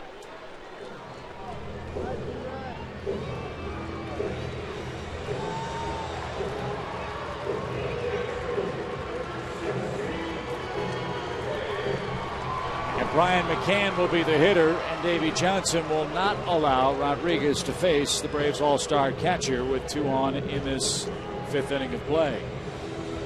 Sean Burnett was the man loosening for the Nationals. Davey Johnson takes the baseball and a pat on the back for Henry Rodriguez. 6-3 game on the base pass for the Braves here in the fifth.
On Fox Sports South is brought to you in part by AT Uverse, by Geico, by Toyota, and by Georgia Power. Well, the Braves have crept a run closer. They have runners at second and third, one out in the home half of the fifth inning. Henry Rodriguez, with 2 innings in the third of impressive relief, is chased. He'll give way to Sean Burnett, who's been very busy. Sports a 5.0 ERA. Yeah, I'm a little surprised by the ERA. This guy's got pretty good stuff too, and a former Pirate like Gorzelani, and he has pitched at times against the Braves pretty well, with the exception of a grand slam he gave up to Martin Prado earlier this year. 4 homers in 31 innings out of the bullpen. Mostly sliders to left-handed batters. Slider, slider, slider. And a .283 hitter against left-handed pitching with 4 home runs, 20 RBIs.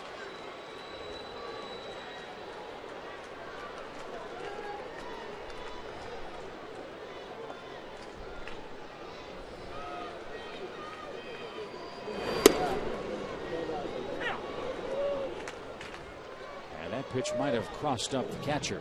Well, that's because he always throws sliders. Oh, and he put down the slider sign and he threw a fastball. Cross me up too, Jesus.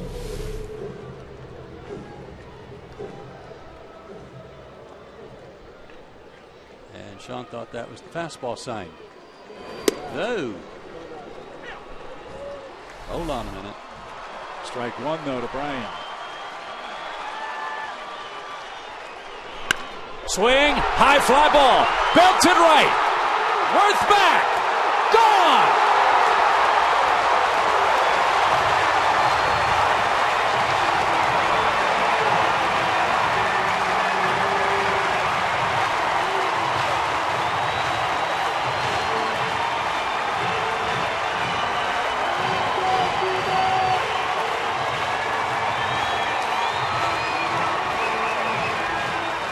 His third career hit off of Sean Burnett. But what a difference when a guy comes in and throws his best heater at 91 versus a guy that was almost 101 before him. Brian McCann very upset when he struck out his last time up against Rodriguez, went down and got a low fastball.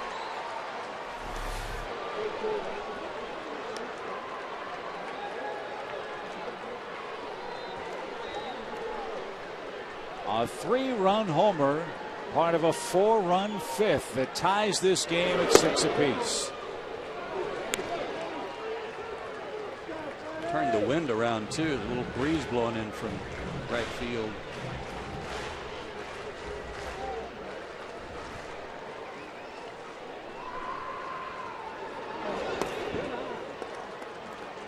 And now 3-0 to Freeman.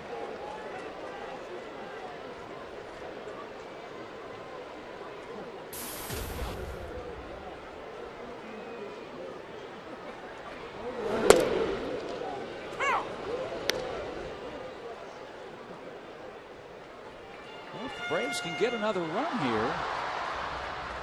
Jurgens can qualify for the win. How about that? Freeman walks.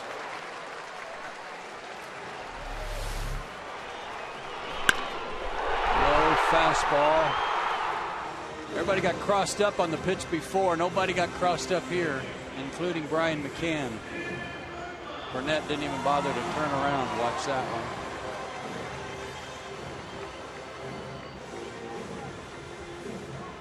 We talked in the open today about how strong the Braves pitching has been. Just a rough day at the office for Jurgens. What's gone really unspoken of the last couple of weeks in this park is how the Braves offense has come to life at Turner Field. With 6 runs on the board tonight, 11 on Friday. Got to give some credit to these right-handed hitters who are beginning to come around, including this guy. Prado back in there makes a huge difference when you have your lineup balanced a little better. Dan, sporting an 8-game hitting streak, has walked and has struck out today. He bats with a man aboard and 1 out in a tie game at 6.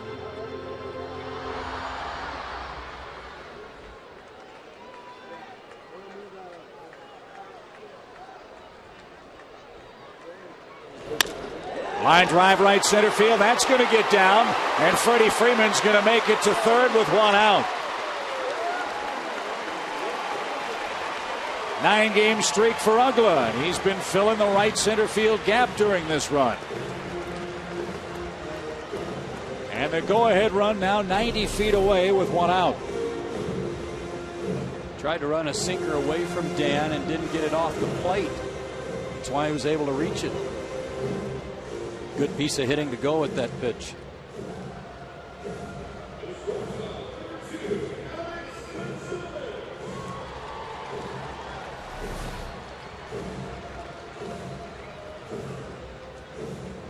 The Braves have touched Burnett for a homer, a walk, and a single. Now Alex with a little contact could chase home Freeman. And Alex a 41-point better average against lefties than right-handers.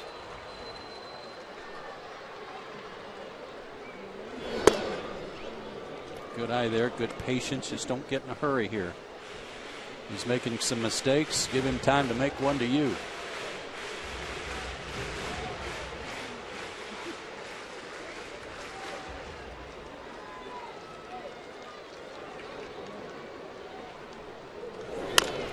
Chopped. Short. Only one play. Braves lead 7-6.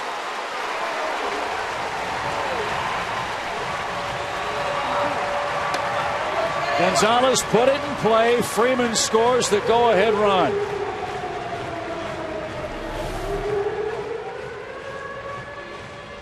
Big loopy breaking ball that Alex got out on his front foot a little bit, but kept his hands back some. And just out of the reach of Zimmerman, who wanted to try and start a double play and couldn't get to it. So Atlanta leads. McLouth, the ninth man to hit in this inning. Braves have erased a 4-run Washington lead. That's incredible. It hadn't dawned on me until you said that a minute ago that Jair's still the pitcher of record. Well, you know, we talk all the time about the so-called baseball gods. How many one-run games did Jurgens pitch where he was on the razor's edge first half of the season? Today, a day where his offense bailed him out. Because to this point, he now leads it 7-6. That and the fact that Rodriguez was out there for his third inning, the hitters began to make some adjustments.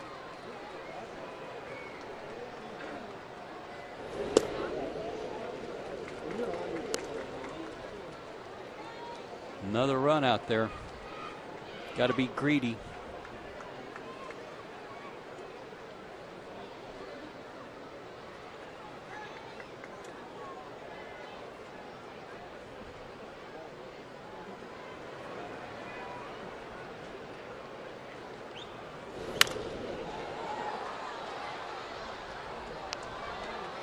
Two and two. Dan's got good enough speed that he can score from second on a base hit to left field. And for Nate, with this guy, as many sliders as he likes to throw, even if he throws a fastball, if you're thinking a little inside out, going to take him the other way, got a chance to drive him in. On Friday night, Lance Nix was playing left field for the Nationals, and he made a perfect throw to throw out David Ross at the plate. So he showed off a very accurate arm to cut down a run. Braves would love to have a chance at a different outcome here.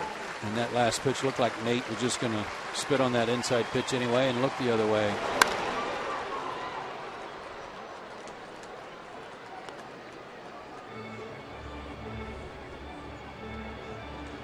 Braves are 32-2 and they score 5 or more runs. They've got 7 today.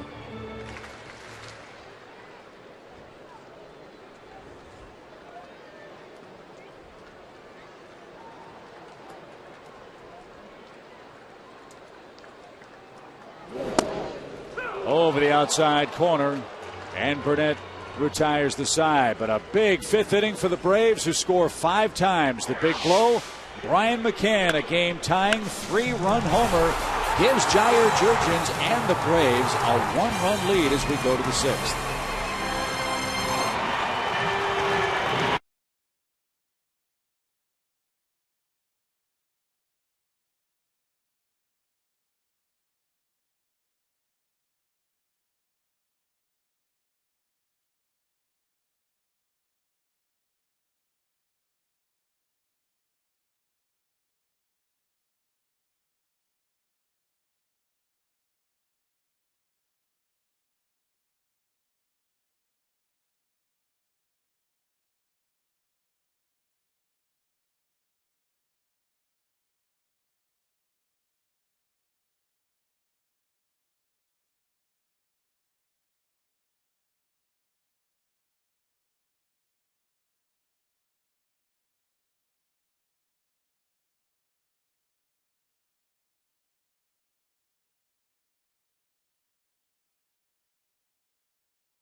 innings this afternoon. We head to the 6th, leading 7-6. Good days for Bernardina and Espinosa at the plate for Washington. Jordan Schaefer at the top of the order. Add on to that 2 stolen bases for him today, too. He's been an igniter of sorts, and Brian McCann lit the torch with that 3-run homer in the 5th inning. Sean Burnett, the guy who was brought in to pitch to him. Always nice, too, to cross up the opposing team when they bring somebody in to pitch just to you. And I like, we were showing Jason Hayward jog in from third base. At least it looked like his foot's okay. I'm sure it's going to be sore after getting hit by a pitch, but he was jogging in okay.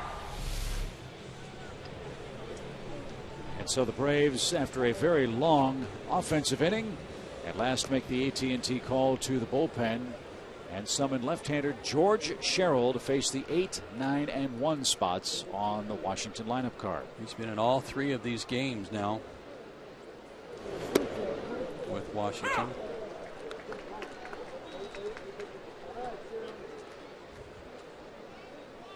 And that ERA going steadily downward.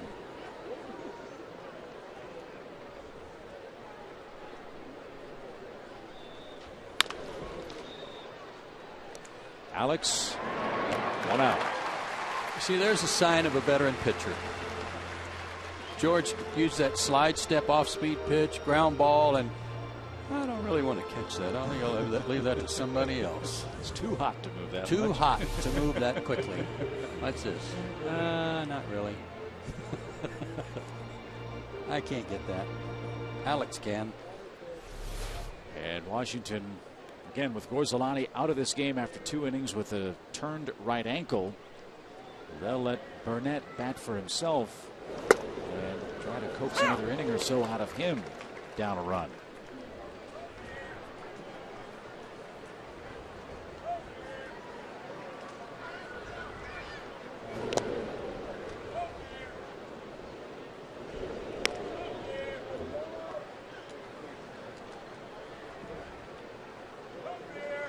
Burnett's had 1 trip to the plate this year, and he walked. This is a real oddity. Line to right, and Burnett has a single. Well, I tell you what, opposing pitchers are starting to really annoy me and the Braves pitching staff. They're wearing them out. Going back to Britain when he launched one. But speaking of on fire, how about the Georgia Lottery hitting the jackpot for the Nationals today? Their 1 through 3 hitters having big days. Bernardina's been on base 3 times. He's also hit by a pitch to go with his single and triple. And Davey Johnson said specifically of this kid, he's going to be my center fielder. He's younger than Rick Ankiel. We're going to find out if he can play and be our leadoff man. He has been today. He's had a good ball game.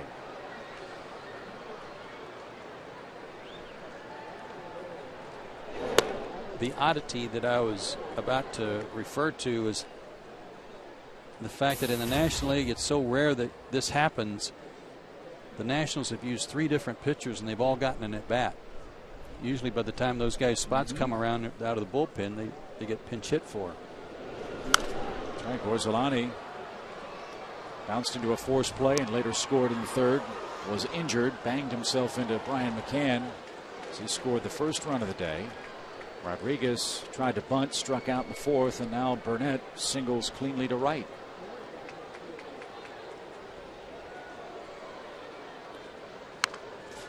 Little pop. Alex going out and can't make the play. Over the shoulder try. Throw towards second. Burnett didn't know if he caught it, and he's forced out.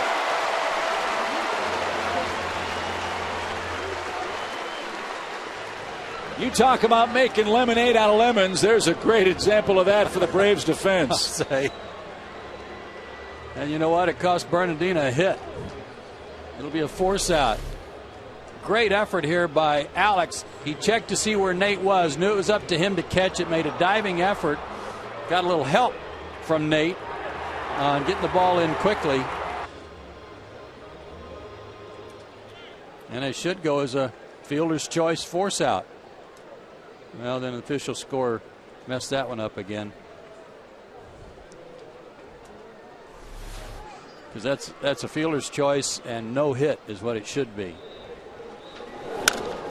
Now Espinosa drives a ball left center field. That's trouble. That ball is gone. It's a home run for Espinosa, and the Nationals leapfrog ahead of the Braves with a 2-run shot.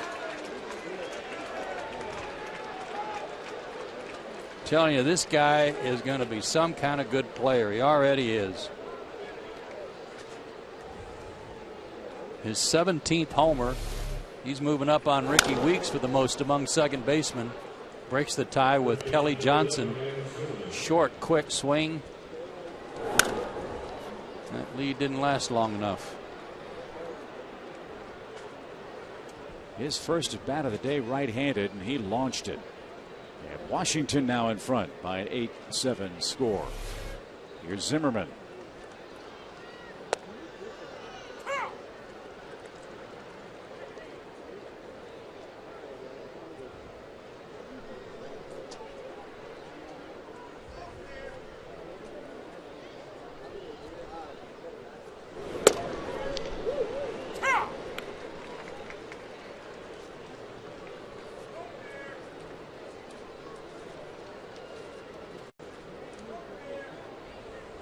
Was the first runs given up by George since our trip to Seattle.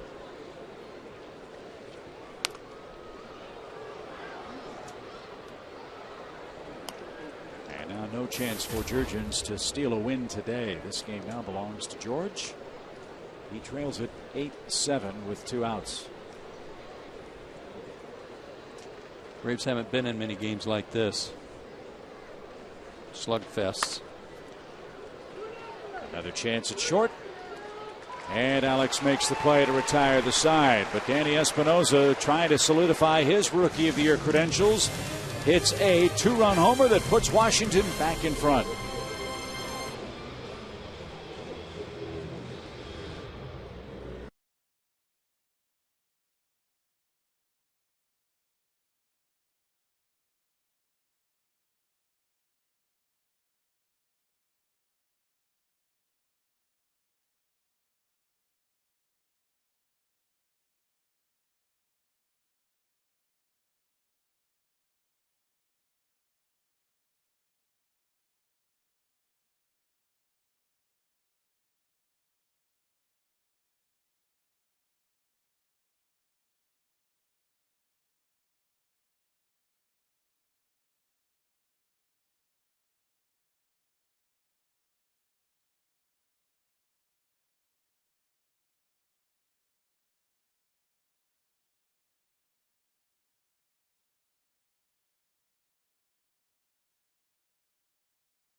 Howell out of Columbus, Georgia, a hometown hero, being honored here in the 6th inning at Turner Field. One of the, I think, best things the Braves have done all year long is salute the men and women of our military with a day at the ballpark.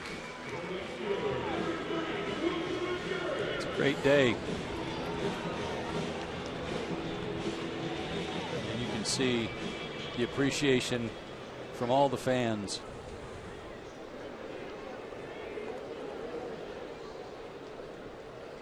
And so back to the business of baseball we go with Wilkin Ramirez leading off. Ramirez, then Julio Lugo, who will bat for George Sherrill, and then the top of the Braves batting order.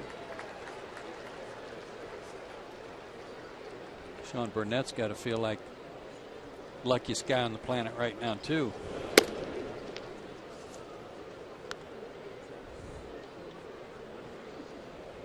Gives up the homer to McCann. Gets forced out on a weird play on the bases, and then picks up a hit, gets a homer in support, and now leads the game.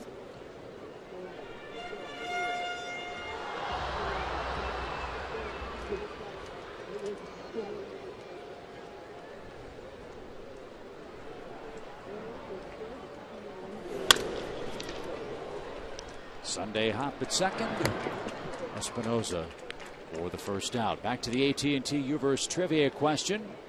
It's got a Montreal theme. That was the original home of this Washington Nationals franchise. Who has the most grand slams in the history of this team? Sticking with Chris Spire? No, I'm going to go with Big Cat. All right, I'll go John Boccabella. Oh, wow. The kid. Boy, we wish him the best in his battle that he's got going on right now. 7 grand slams for Gary Carter. Mentioned earlier, this weekend upcoming will be the Hall of Fame festivities. The man that called most of those home runs for Carter, Dave Van Horn, will win the Ford Frick Award. And he'll go into Cooperstown. He's the voice of the Marlins. Well deserved.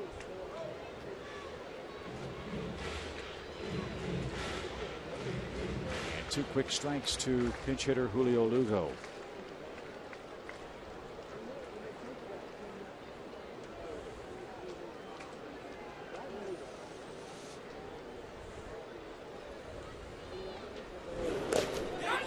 Did he go around? Apparently so. Lugo down on 3 pitches, 2 out.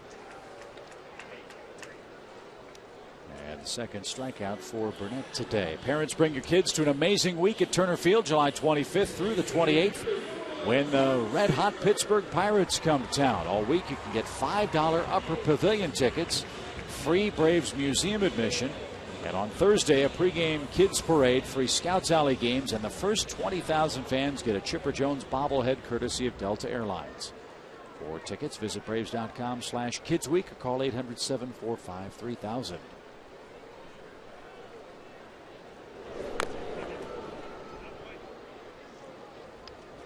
Two more runs for Jordan Schaefer out of the leadoff spot today. He had one of them in the Atlanta 5-run 5th. He's also stolen 2 bases.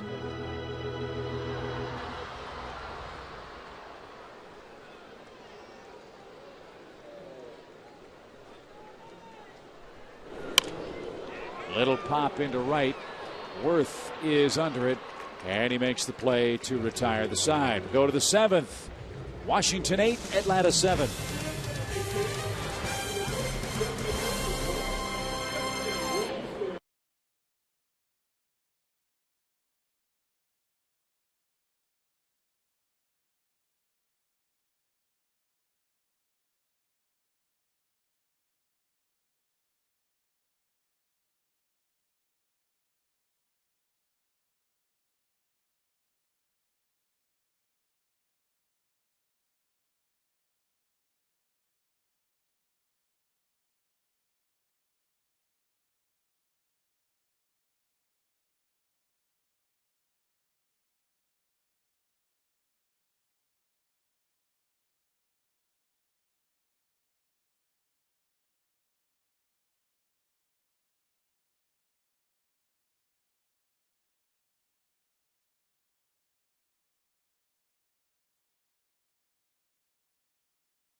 Speedway, premiering this Friday at 10:30 Eastern, right here on Sports South. On that bunt attempt by Jordan Schaefer, one of the things that he will learn to do, and that you've got to learn to do if you want to drag the ball to first base, is that this foot back here needs to cross over in front so that you're actually running to first. Now, this is a bunt attempt that you would normally try to use with their hands back like that, maybe to push it to third. But if you're going to drag it to first, you've got to get your arms extended and get the bat way out in front of you, and like a crossover step like you're stealing, actually be running out of the box and dragging the ball with you. But that'll come with more and more practice. It's almost a lost art, the art of bunting in baseball, isn't it? Yeah, but that's something that he's working on and trying to get better at, and he's going to learn and learn and learn as he keeps trying. Eric O'Flaherty answers the AT&T call to the bullpen as Mike Morse is down a quick strike in the Nationals' 7th inning.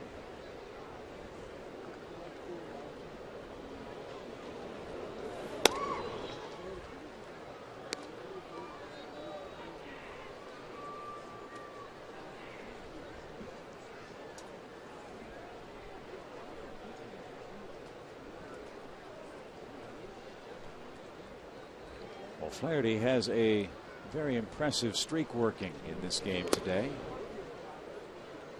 17 straight scoreless appearances.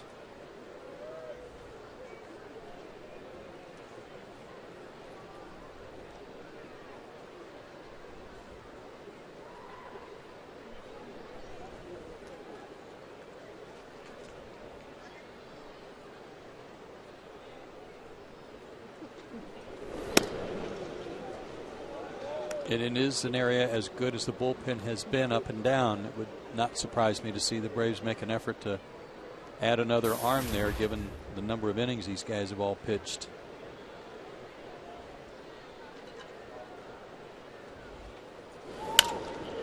Into right.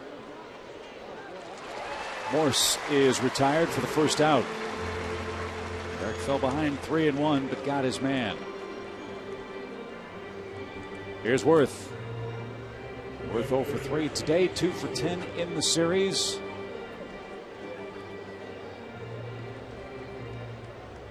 Just 10 hits in his last 74 at bats. Hard to figure.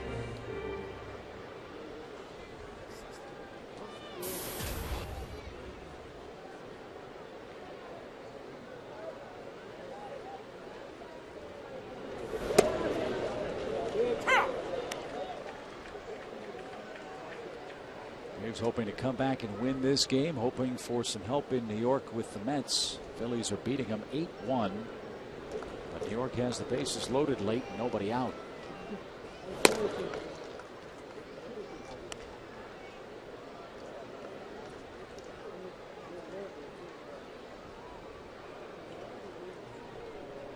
Phillies got Ryan Madsen back too to help their bullpen problems out. Bastardo was doing such a good job finishing games for them. I wonder if they'll just go ahead and move Madsen right into that spot. And they've got Lidge working in the minor leagues too, trying to get his velocity back up.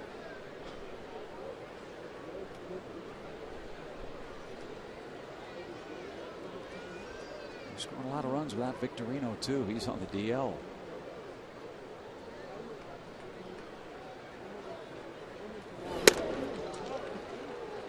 Another 3-1 count, this time to Worth.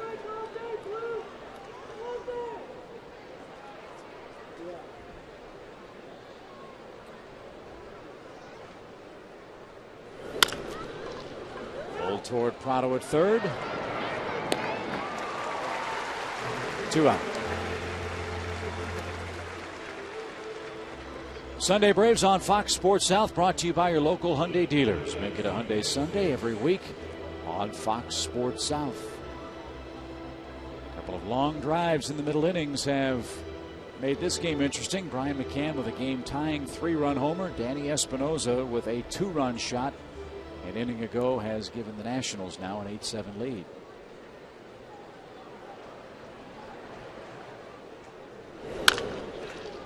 And Nix will roll to second. It's 18 straight scoreless appearances for Eric O'Flaherty. And we head to the 7th inning stretch down a run. Heart of the order coming up for the Braves in an 8-7 game here in Atlanta.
Well, part of this game over the first 3 innings kind of slogged its way through. It sure got interesting in the middle 3, however, and that's where we move along to the bottom of the 7th. 8-7 in favor of Washington in game 3. A couple of big blows there in the bottom of the 5th, then the top of the 6th. The 3-run homer by McCann, and the Braves take a lead, and all of a sudden it goes right away as Espinosa gets another hit today and hits a 2-run shot off Sherrill. So again, we don't get many games like this. It's back and forth Donnybrook type baseball, but it's kind of fun to watch, and we'll see who's able to prevail from an offensive standpoint today. Gordon Soley would call this a Pier 6 brawl. Yes, he would. But it seems like it's always that case with the Washington Nationals. For some reason, this club matches up very well with the Braves. Day in and day out, they give the Braves more trouble than any other team, and their bullpen's pretty good too. They've got some guys down there that can finish some games, and they're bringing in another guy here that was an all-star, Tyler Clippard, who's pretty snazzy himself.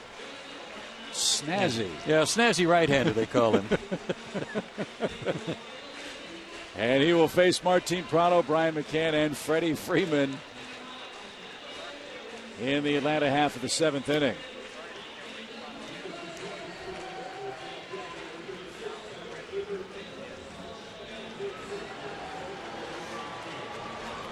Scoring correction on Bernardina's, as we expected, on the bloop that landed out by Alex, and then they forced Sean Burnett. That will go as a fielder's choice.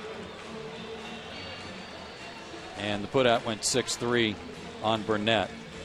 Nationals also make a couple of defensive changes. They bring on Rick Ankiel to play center field. Bernardina moves from center to left. And Clippard will come on to pitch.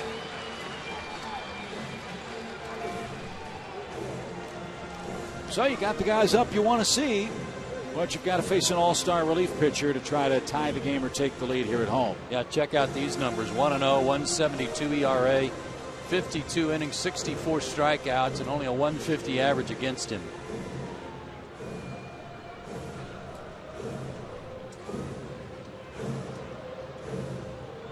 Throws hard, has a good breaking ball, but he comes right after you with just elbows and kneecaps. He faced this trio of Braves in the 8th last night, and Clippard got him an order. Got Prado to pop out to first. Ball 1.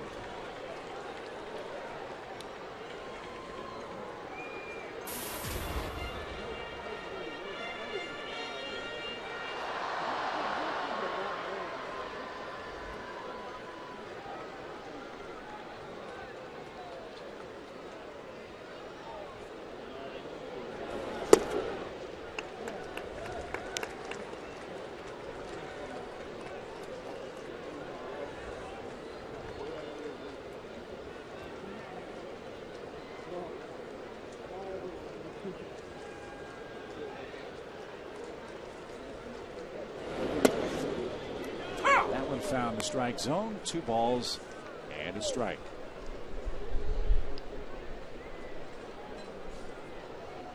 Clippard's been in 5 games against the Braves. He's only given up 1 run. That's a lot for him.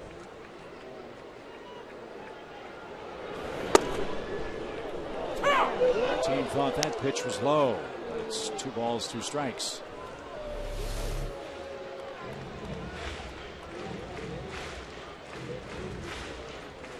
Sherwin-Williams painting the corners, and he did.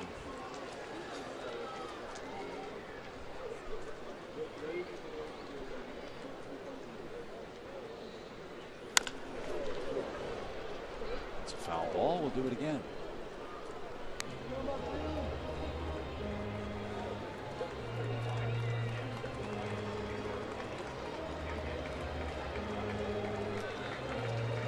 Braves got 2 runs in the first, 5 in the 5th. Washington 2 in the 3rd, 4 in the 4th, 2 in the 6th, leads by an 8-7 count.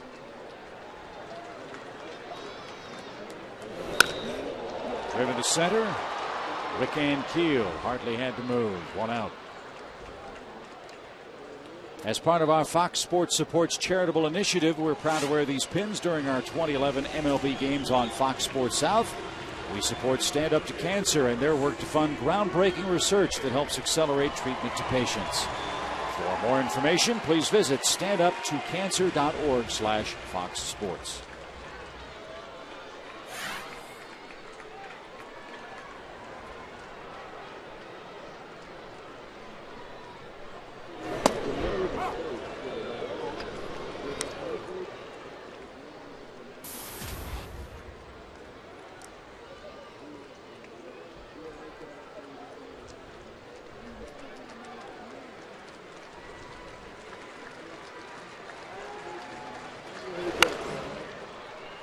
Shot foul off the bat of McCann, and evens the count. 1 ball, 1 strike.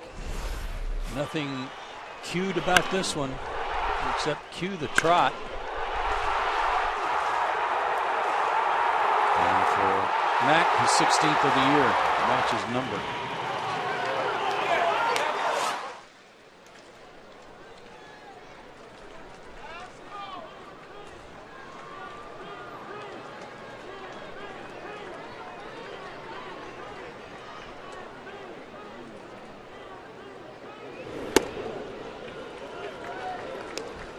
Nationals pitcher Tyler was the original Yankee Clippard. He was originally drafted by the New York Ball Club.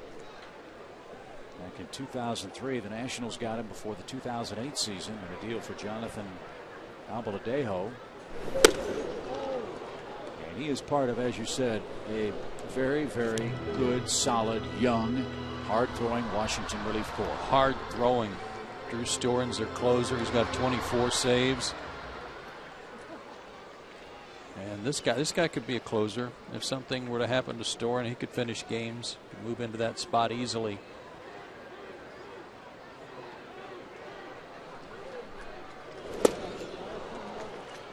Pretty nasty pitch retires McCann for out number 2. He does for them what Johnny Venters does for the Braves. He gets the Nationals to the 9th inning with the lead more often than not. And here he is in the 7th inning of play. But think of the types of outs he has to get. Got the 2, 3, 4 hitters on Friday night. He's got the 2, 3, 4 hitters in today's game. And so far so good for him as he faces Freddie Freeman. And he pops him up on the very first pitch. Deep short, Desmond. Bernardina greets him. And with the glasses gleaming, Bernardina puts it away, and Clippard has another perfect inning of relief. This time it's in the 7th, and Washington leads by 1.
In Atlanta with Joe Simpson, Chip Carey, and our Fox Sports crew, we head west to the Mile High City and Coors Field, where the Braves hope to continue their great work already turned in against Jim Tracy and his Colorado Rockies.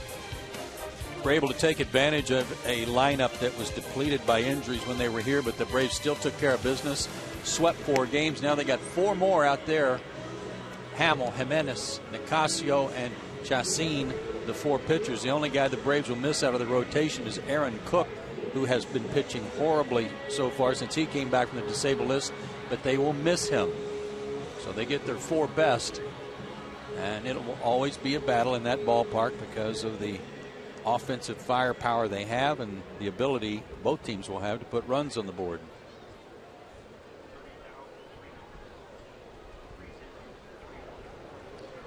Johnny Venters answers the AT call to the bullpen and jumps ahead of Jesus Flores quickly for a crowd today of 30,314. 3 very well attended games in this series.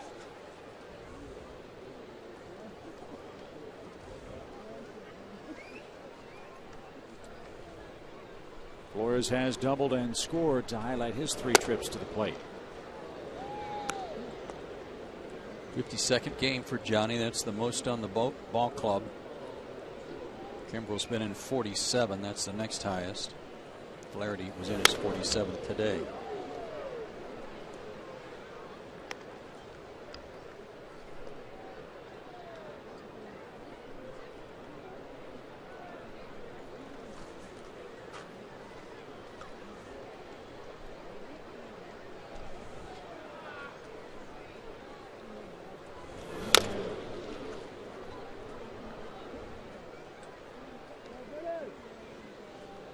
Score 7 runs like the Braves have today on only 5 hits. You got to have a little help, and they've received a little help at times from the Nationals today, but they're going to need a couple more runs, that is.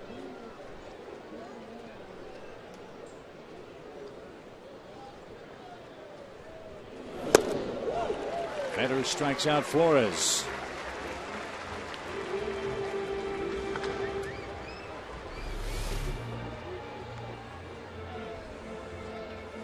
Some nasty sink on that.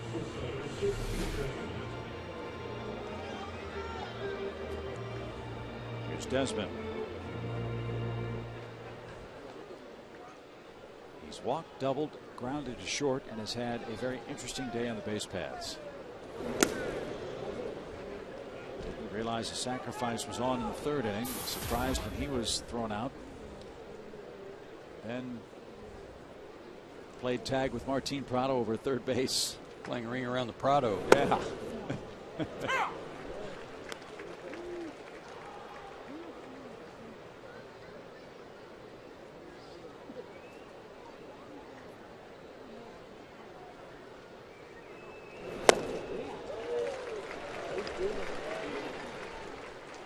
Some 97 from Johnny Venters to go along with that sinking action.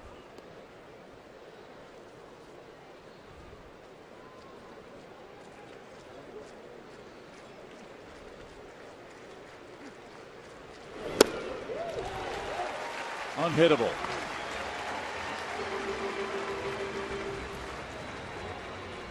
On Friday, August 12th, the Braves and Cubs will battle here at Turner Field and will retire number 6, the uniform worn by great Braves skipper Bobby Cox. Join us at Turner Field for an historic night of Braves baseball. Visit Braves.com/tickets or call 800-745-3000. It's a big week for the Braves. The alumni weekend, big golf tournament out at East Lake, the 1991 team worst to first reunion.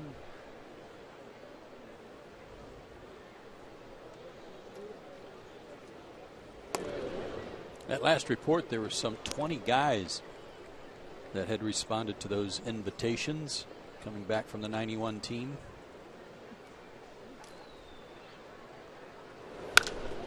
And Keel drives one to center. Schaefer is there, and he puts it away to retire the side. It's hard to believe it's been 20 years since that magical 1991 year. But the Braves trying to make some more history themselves today with Uggla, Gonzalez, and McClellan in an 8-7 game.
Six of them left. They're down a run as Washington leads by an 8-7 score in the rubber game of this 3-game series. Dan Uggla's the on-deck batter and will lead things off. It's presented by Delta, and he's been scorching hot. Nice thing to see, and his base hit today was a base hit to right center field, so he's showing you all the signs of coming out of this. Leadoff hitters today. We talked about how important it was to get those leadoff guys on and around, and when they've gotten on, they've scored. Schaefer in the first, Ramirez in the fifth when he doubled. Otherwise, then Pickens. So see if Uggla can get on. The Braves can get something going. They're down by 2.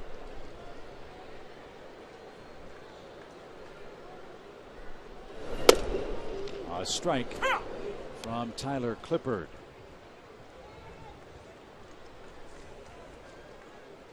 Dan's hit a home run against this man in his career.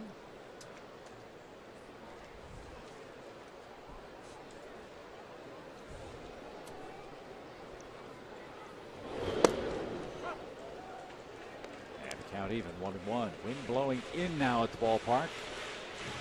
Day began with it blowing from the right field foul pole toward left.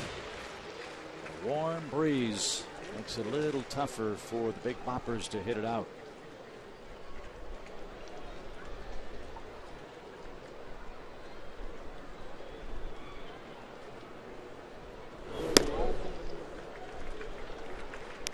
Clippard's breaking ball is so well disguised. I mean, he throws that elbow in the air, and then the glove follows, and then the arm comes over just like a windmill following his left arm, and the fastball in the low to mid 90s, and the curveball comes from that same angle.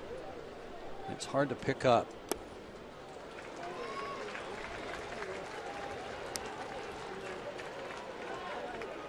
And he doesn't throw out of the same slot that anybody else in the game has thrown for Washington. Does that mess you up too? A little bit, yeah. He's a little hard. Again, he's a little deceptive because of that elbow and glove and knee that are kind of flying at you. Hides the ball well.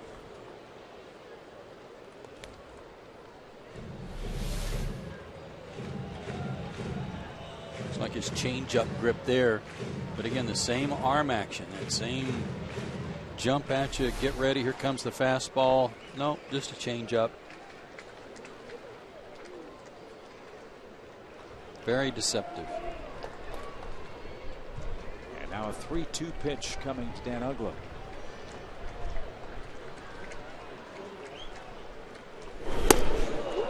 And he swung at a ball out of the strike zone. Clippard has his second strikeout. Leadoff man out in the Braves' 8th. FoxSportsSouth.com is giving you the ultimate online experience while you're watching your Braves. Game Connect. Track every pitch, get instant player stats, and even link up with social media. Brand new second screen experience that puts you in the game. Game Connect at FoxSportsSouth.com.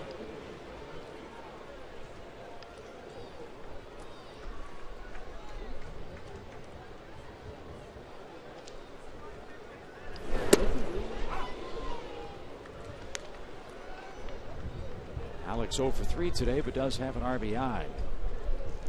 The Braves ahead in the 5th inning.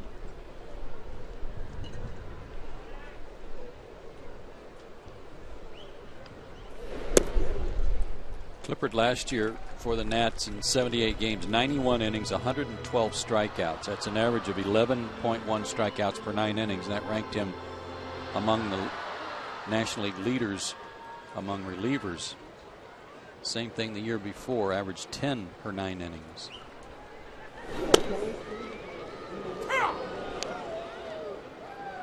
And that's a little something new from him. 2-0 changeup. Not something we're accustomed to seeing from him, and that's probably some influence from Steve McCaddy.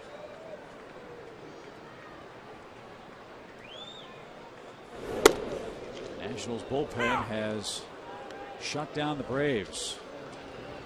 They've retired 9 straight hitters after Atlanta tied the game at 6-6. They had that stretch where Rodriguez retired 6 in a row, and then the Braves really went to work on Rodriguez and Burnett, and now they've got another stretch going. This guy last year, though, was amazing, Clippard, in that he was in 78 games, and for a reliever, an unheard of number of decisions. 19 decisions out of the bullpen. He was 11-8.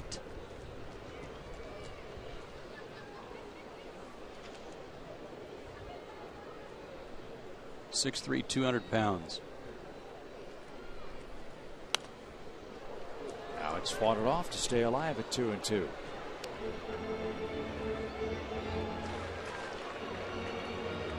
Really get another piece of the puzzle for the Nationals that's really going to help them move up the ranks in the National League East. They're at 500 right now. 8 games behind the Braves for the wild card lead.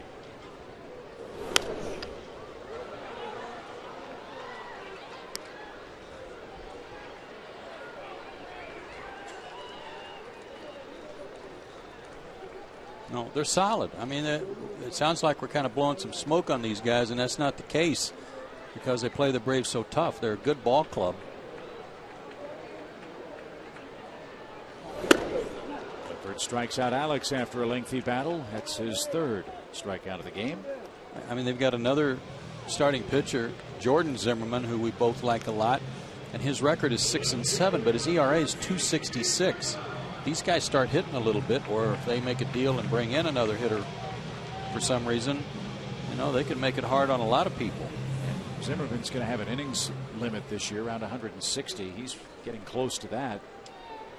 But they also have Chin-Ming Wong. Remember him? He's the right-hander for the Yankees that has a couple of 19-win seasons. He's pitching in the upper minor leagues and maybe getting close to a major league opportunity with Washington. And of course, the big boy, Steven Strasburg. Next year. Yep. High fly ball, deep right. Did McLeod get it? Worth at the wall. Waves goodbye.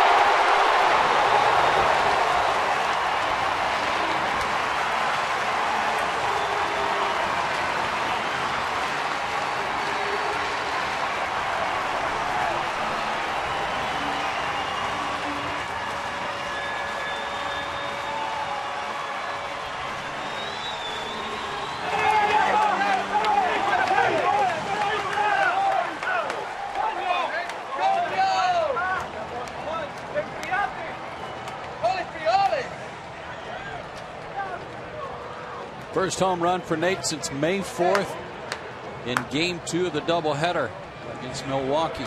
Hit it off Zach Greinke. Today he hits it off another tough guy. 8th homer allowed by Clippard. Fastball, and he jumped all over it. So new life for the Braves. 8-8 game in the 8th. And here is Hinske.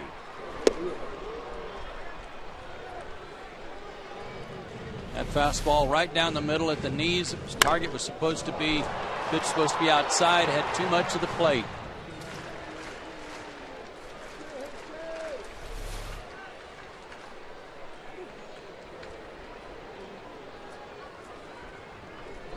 So your forward key for Tom Gorzolani, stay away from the white. Certainly applies to Tyler Clippard in the 8th. He didn't, and McLeod made him pay a game-tying homer.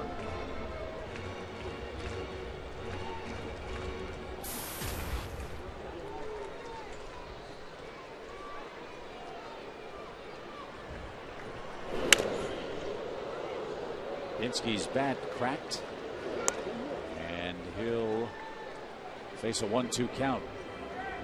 I'm assuming he had a cupped in his bat, which is legal.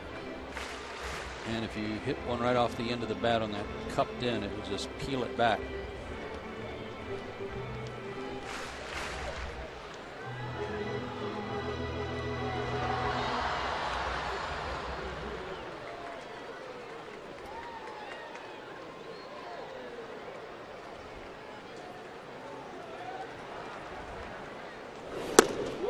Hinske chases some high heat.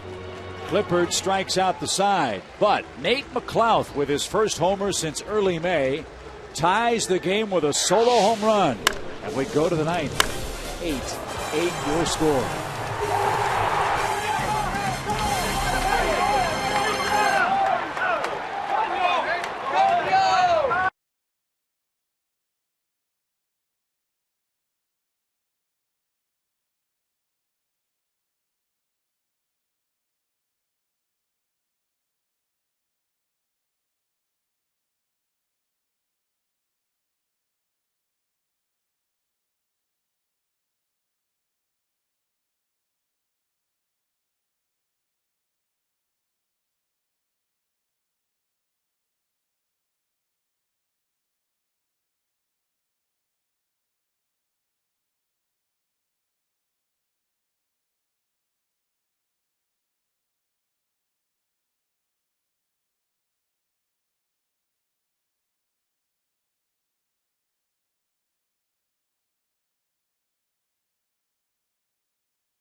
We go to the 9th inning. A couple of big homers late. 3-run shot. Well, not so late for McCann. That was in the 5th inning, that 5-run 5th. This was Bryant's off of Sean Burnett, who had just been brought in to pitch to him. That was clocked out there by the bullpen. Then Espinosa took the lead back rather from the Braves with that shot off George Sherrill, and Nate McLeod just moments ago 373 feet into the right field bleachers to tie it up. So to the 9th we go with Nate McLeod moving from left to right field. One of the hitting heroes today, Craig Kimbrell, answers the AT call to the bullpen and will face the top of the Washington order. What a year for Craig Kimbrell. 28 saves before the break. A new major league record for a rookie and an all-star appearance.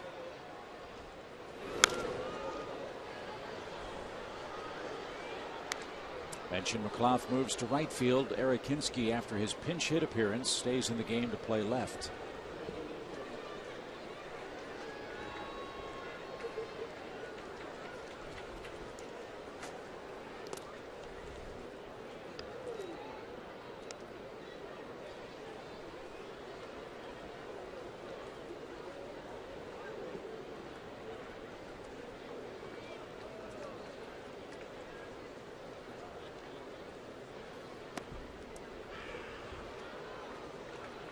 good idea to take care of Bernardino. Yeah. We've talked a lot about how fast this guy is. Keep him off the bases. He's been on 4 times today by one way or another, and he scored 3 times. 2 stolen bases.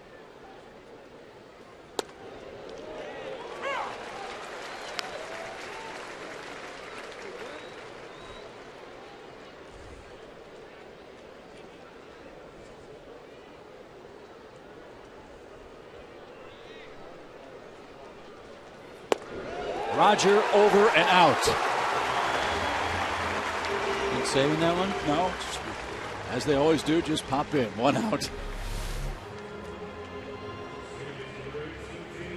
Zip. That's just one of those rising fastballs from Kimbrel. Just gets above the knees.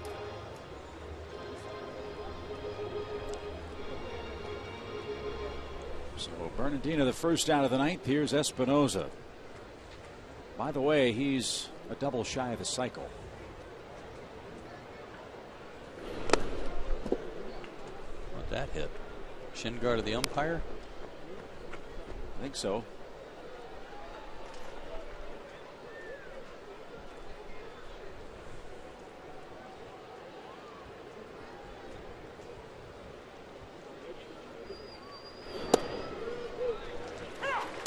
Craig Kimbrel's he's got that look, you know, and he looks in for the sign. He's got his arm kind of dangled out there, very almost condor-like, you know, like he's swooping in.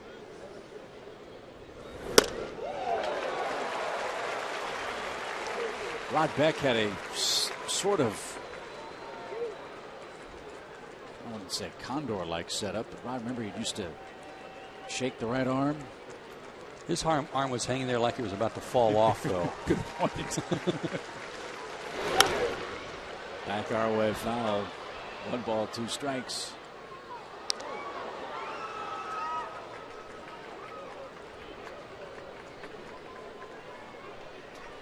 This one a battle of the bullpens. Tom Gorzelani started, left after injury after 2 innings of play. Jair Jurgens gave up 6 runs in 5 innings today.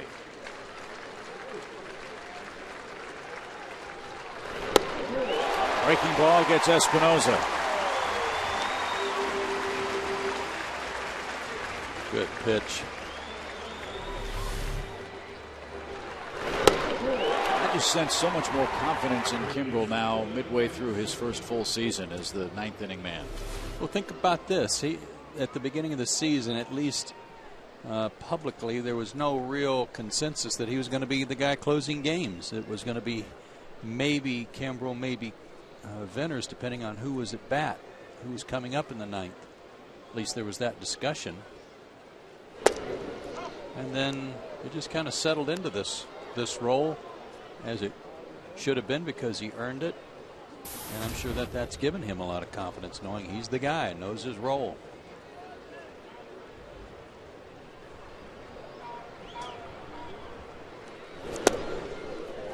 Just missed with that pitch to Zimmerman. 2 balls, no strikes.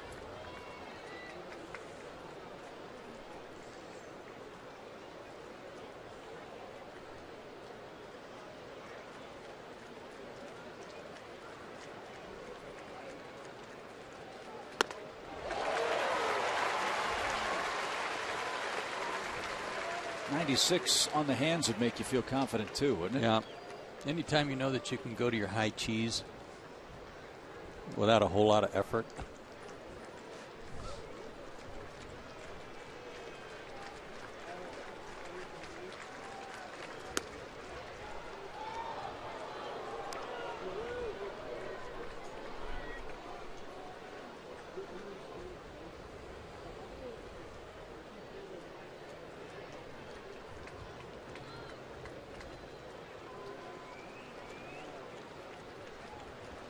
Number 1, the Express. A 2-out walk. And Michael Morse, the batter, 0 for 4 on the day. Mets trying to make a game of it at home. Trail the Phillies 8-4 in the 9th inning.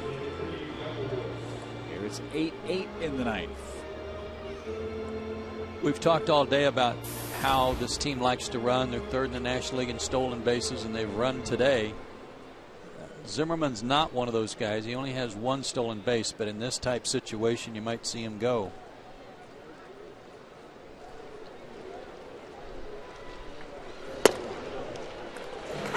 Slider strike.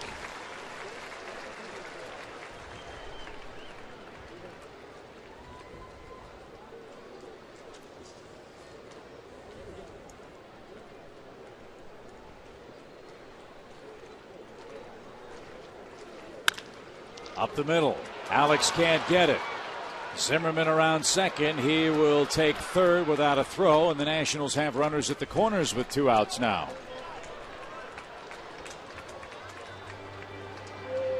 And Jason Worth is the hitter. A chance for some redemption for him. He's had a rough year and a rough series, and he bats with the leading run 90 feet away. When you're playing deep in this situation in the outfield to try to prevent an extra base hit that might give the other team the go-ahead run, one of the things you concede is a single. So this was a ground ball single, but because Jordan Schaefer was playing deep, he had a long way to go to get to that ball, and Zimmerman able to go first to third as a result.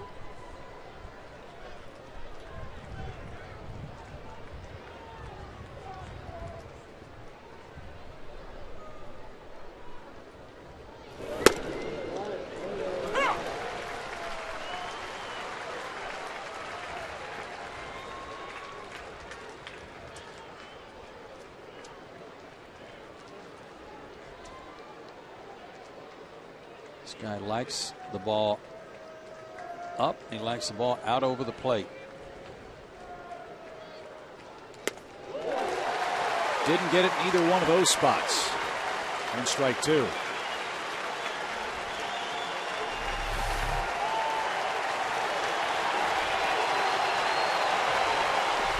Ball was running a little bit too.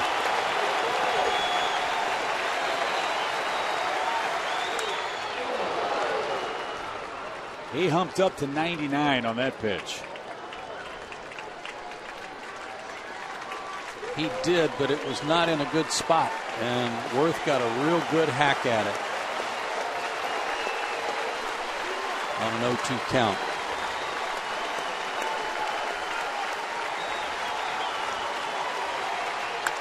Up the middle, Alex has it. Ugla at the second base bag sends this game to the bottom of the 9th inning. 8-8 is your score. 9-1-2 coming up for the Braves in the home half of the frame.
Need a run to walk off with a series win. It's an 8-8 score. And our second look at Ryan Matthews, who's had a good run of it for the Nationals out of their bullpen. This is his 15th outing of the season. He's called up June 10th, got his first win against Colorado on July 10th, right before the break. pretty good numbers. Matthews worked in the game last night. Pitched an inning and a third of perfect relief of John Lannon. And Atlanta will have the pitcher spot due first, then Jordan Schaefer, then Martin Prado. And it's going to be Brooks Conrad to pinch hit for Craig Kimbrell.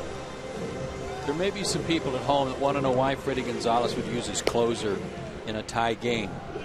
And the answer is really quite simple. If you're playing at home in a tie game, there's not going to be a situation for a save if you're in the ninth inning or beyond. You're either going to win it in the bottom of the inning or the other team's going to win it.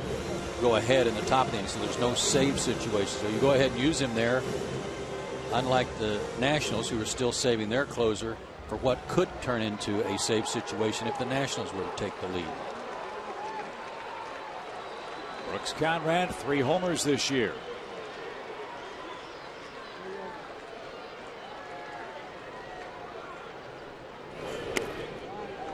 And he takes ball 1 outside. Will this be a great win to steal away from the Nationals? The Braves trailed at 6-2 after 4.5 innings today. Tied it, took the lead in the 5th, tied it again in the 8th.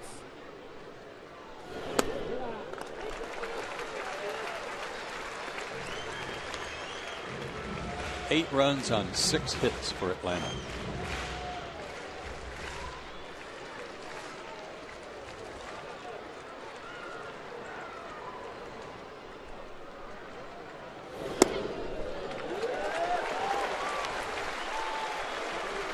Leadoff walk in the 9th. Always a good thing if you're the home team. They usually come around to score unless they don't, someone once said. 3 balls and a strike. Phillies did hold off the Mets. They won 8-5 today at Citi Field. So the Braves have to win today to keep pace in the East. And that one nowhere near. There is the 9th inning leadoff walk. Let's see how the Braves play it with Jordan Schaefer coming up.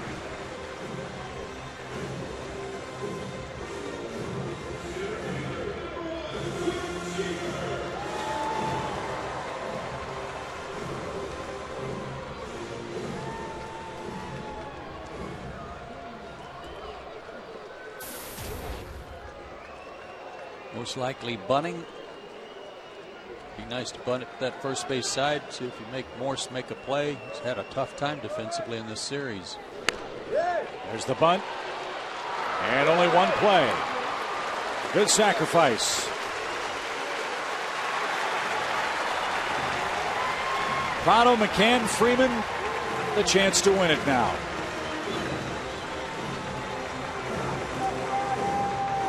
Good job by Jordan.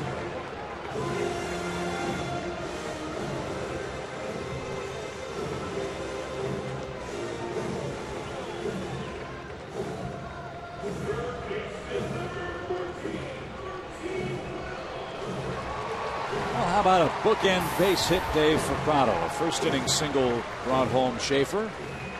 Chance here in the 9th to chase home Brooks Conrad. 3 real good arms in the Washington outfield, though, remember. Worth in right, Bernardina in left, and Rick Ankiel in center.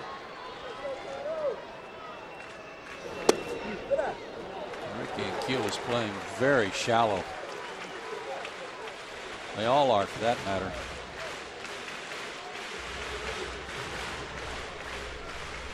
Braves 3 for 8 with runners in scoring position on the day.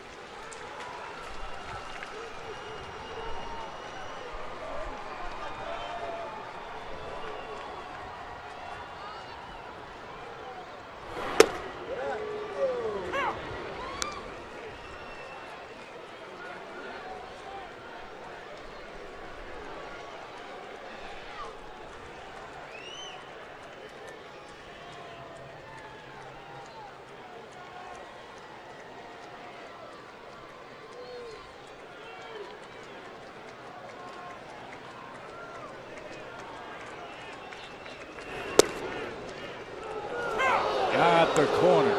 Boy, oh boy. That was a heck of a pitch. A little bit of a sidearm breaking ball, sidearm slider, kind of slung it in there and really hit the mark. Good pitch in such a tough spot.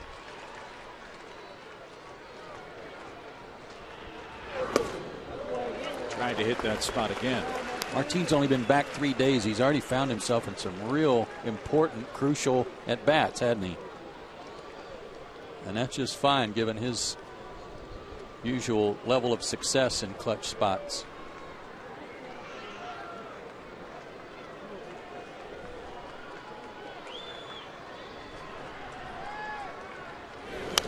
Ooh. Matthews got away with one there. Hanger right there. Ooh. Whew. Martine would love to see that one again.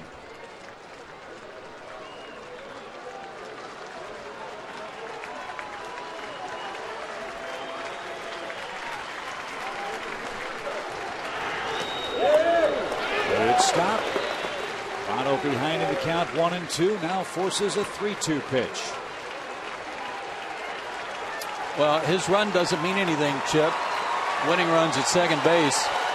Got a base open.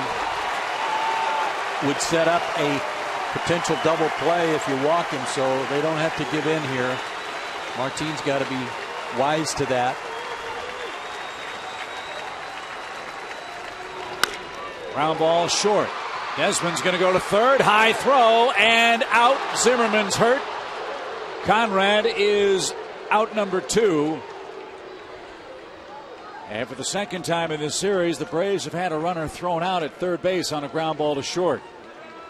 Both guys are hurt, I think. I think Brooks is hurt too.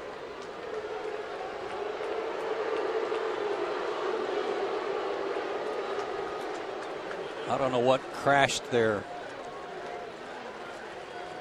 Maybe a shoulder into a shin, but it was bad base running on Brooks's part. You got to go back on that ball hit to that side. Oh, helmet to the shin.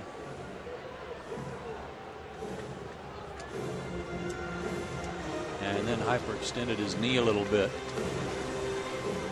Watch his right knee snap back.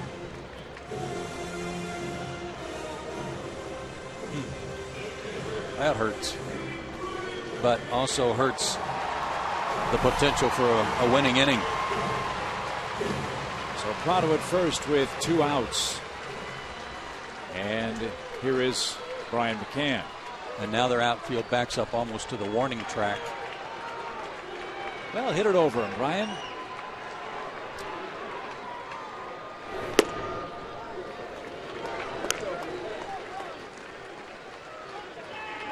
'53 RBIs this season for McCann.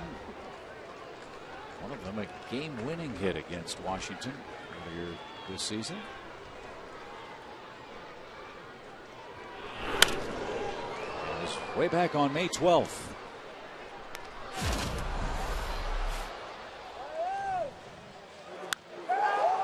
That was off Slayton.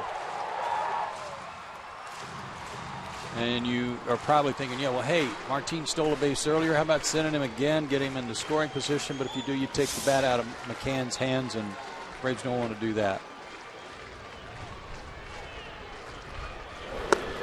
And the reason you don't want to do that is Brian could hit a double, easily hit a double, and Martine with 2 out, he's going to be running on the crack of the bat. He could score on the double.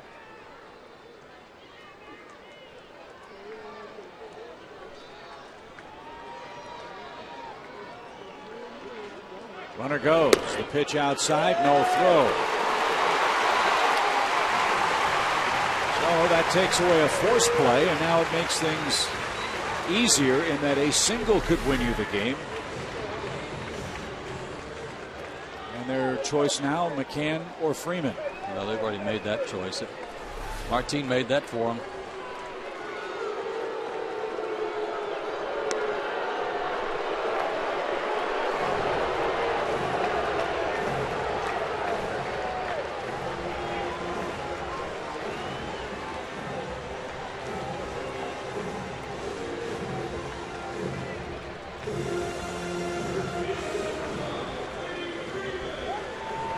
2 walks today for Freddie. He scored a run. He is 0 for 2 today, 2 for 11 in the series.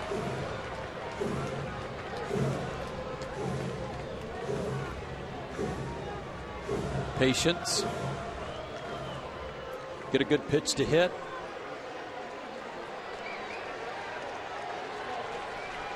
Remember, this guy doesn't have a whole lot of experience in this situation either.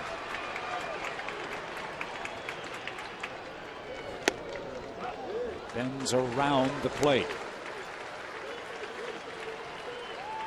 Dan Uglow waits on deck.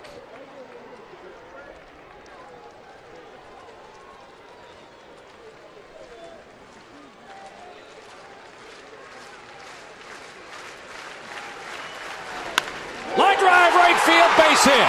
Here comes Prado. The Braves walk off 9-8.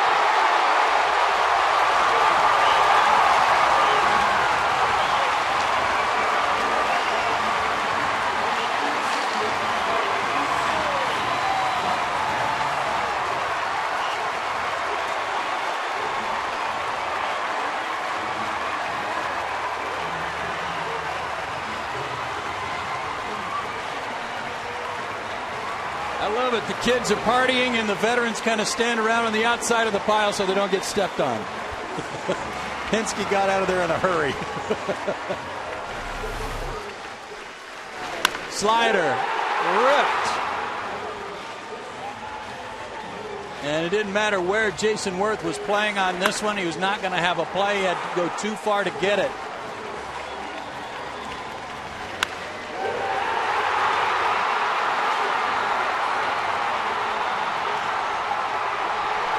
Winner. And Freddie Freeman growing up fast, didn't he? We mentioned earlier that this series featured 3 leading candidates for the National League's Rookie of the Year award. All 3 of them played prominent roles today. Freddie Freeman with a game-winning hit. Craig Kimbrell with the victory for Atlanta. And yes, indeed, Mr. Espinosa with a long homer flirted with the cycle, but his efforts not enough. Braves take 2 out of 3 from the Nationals and beat them 9-8 today.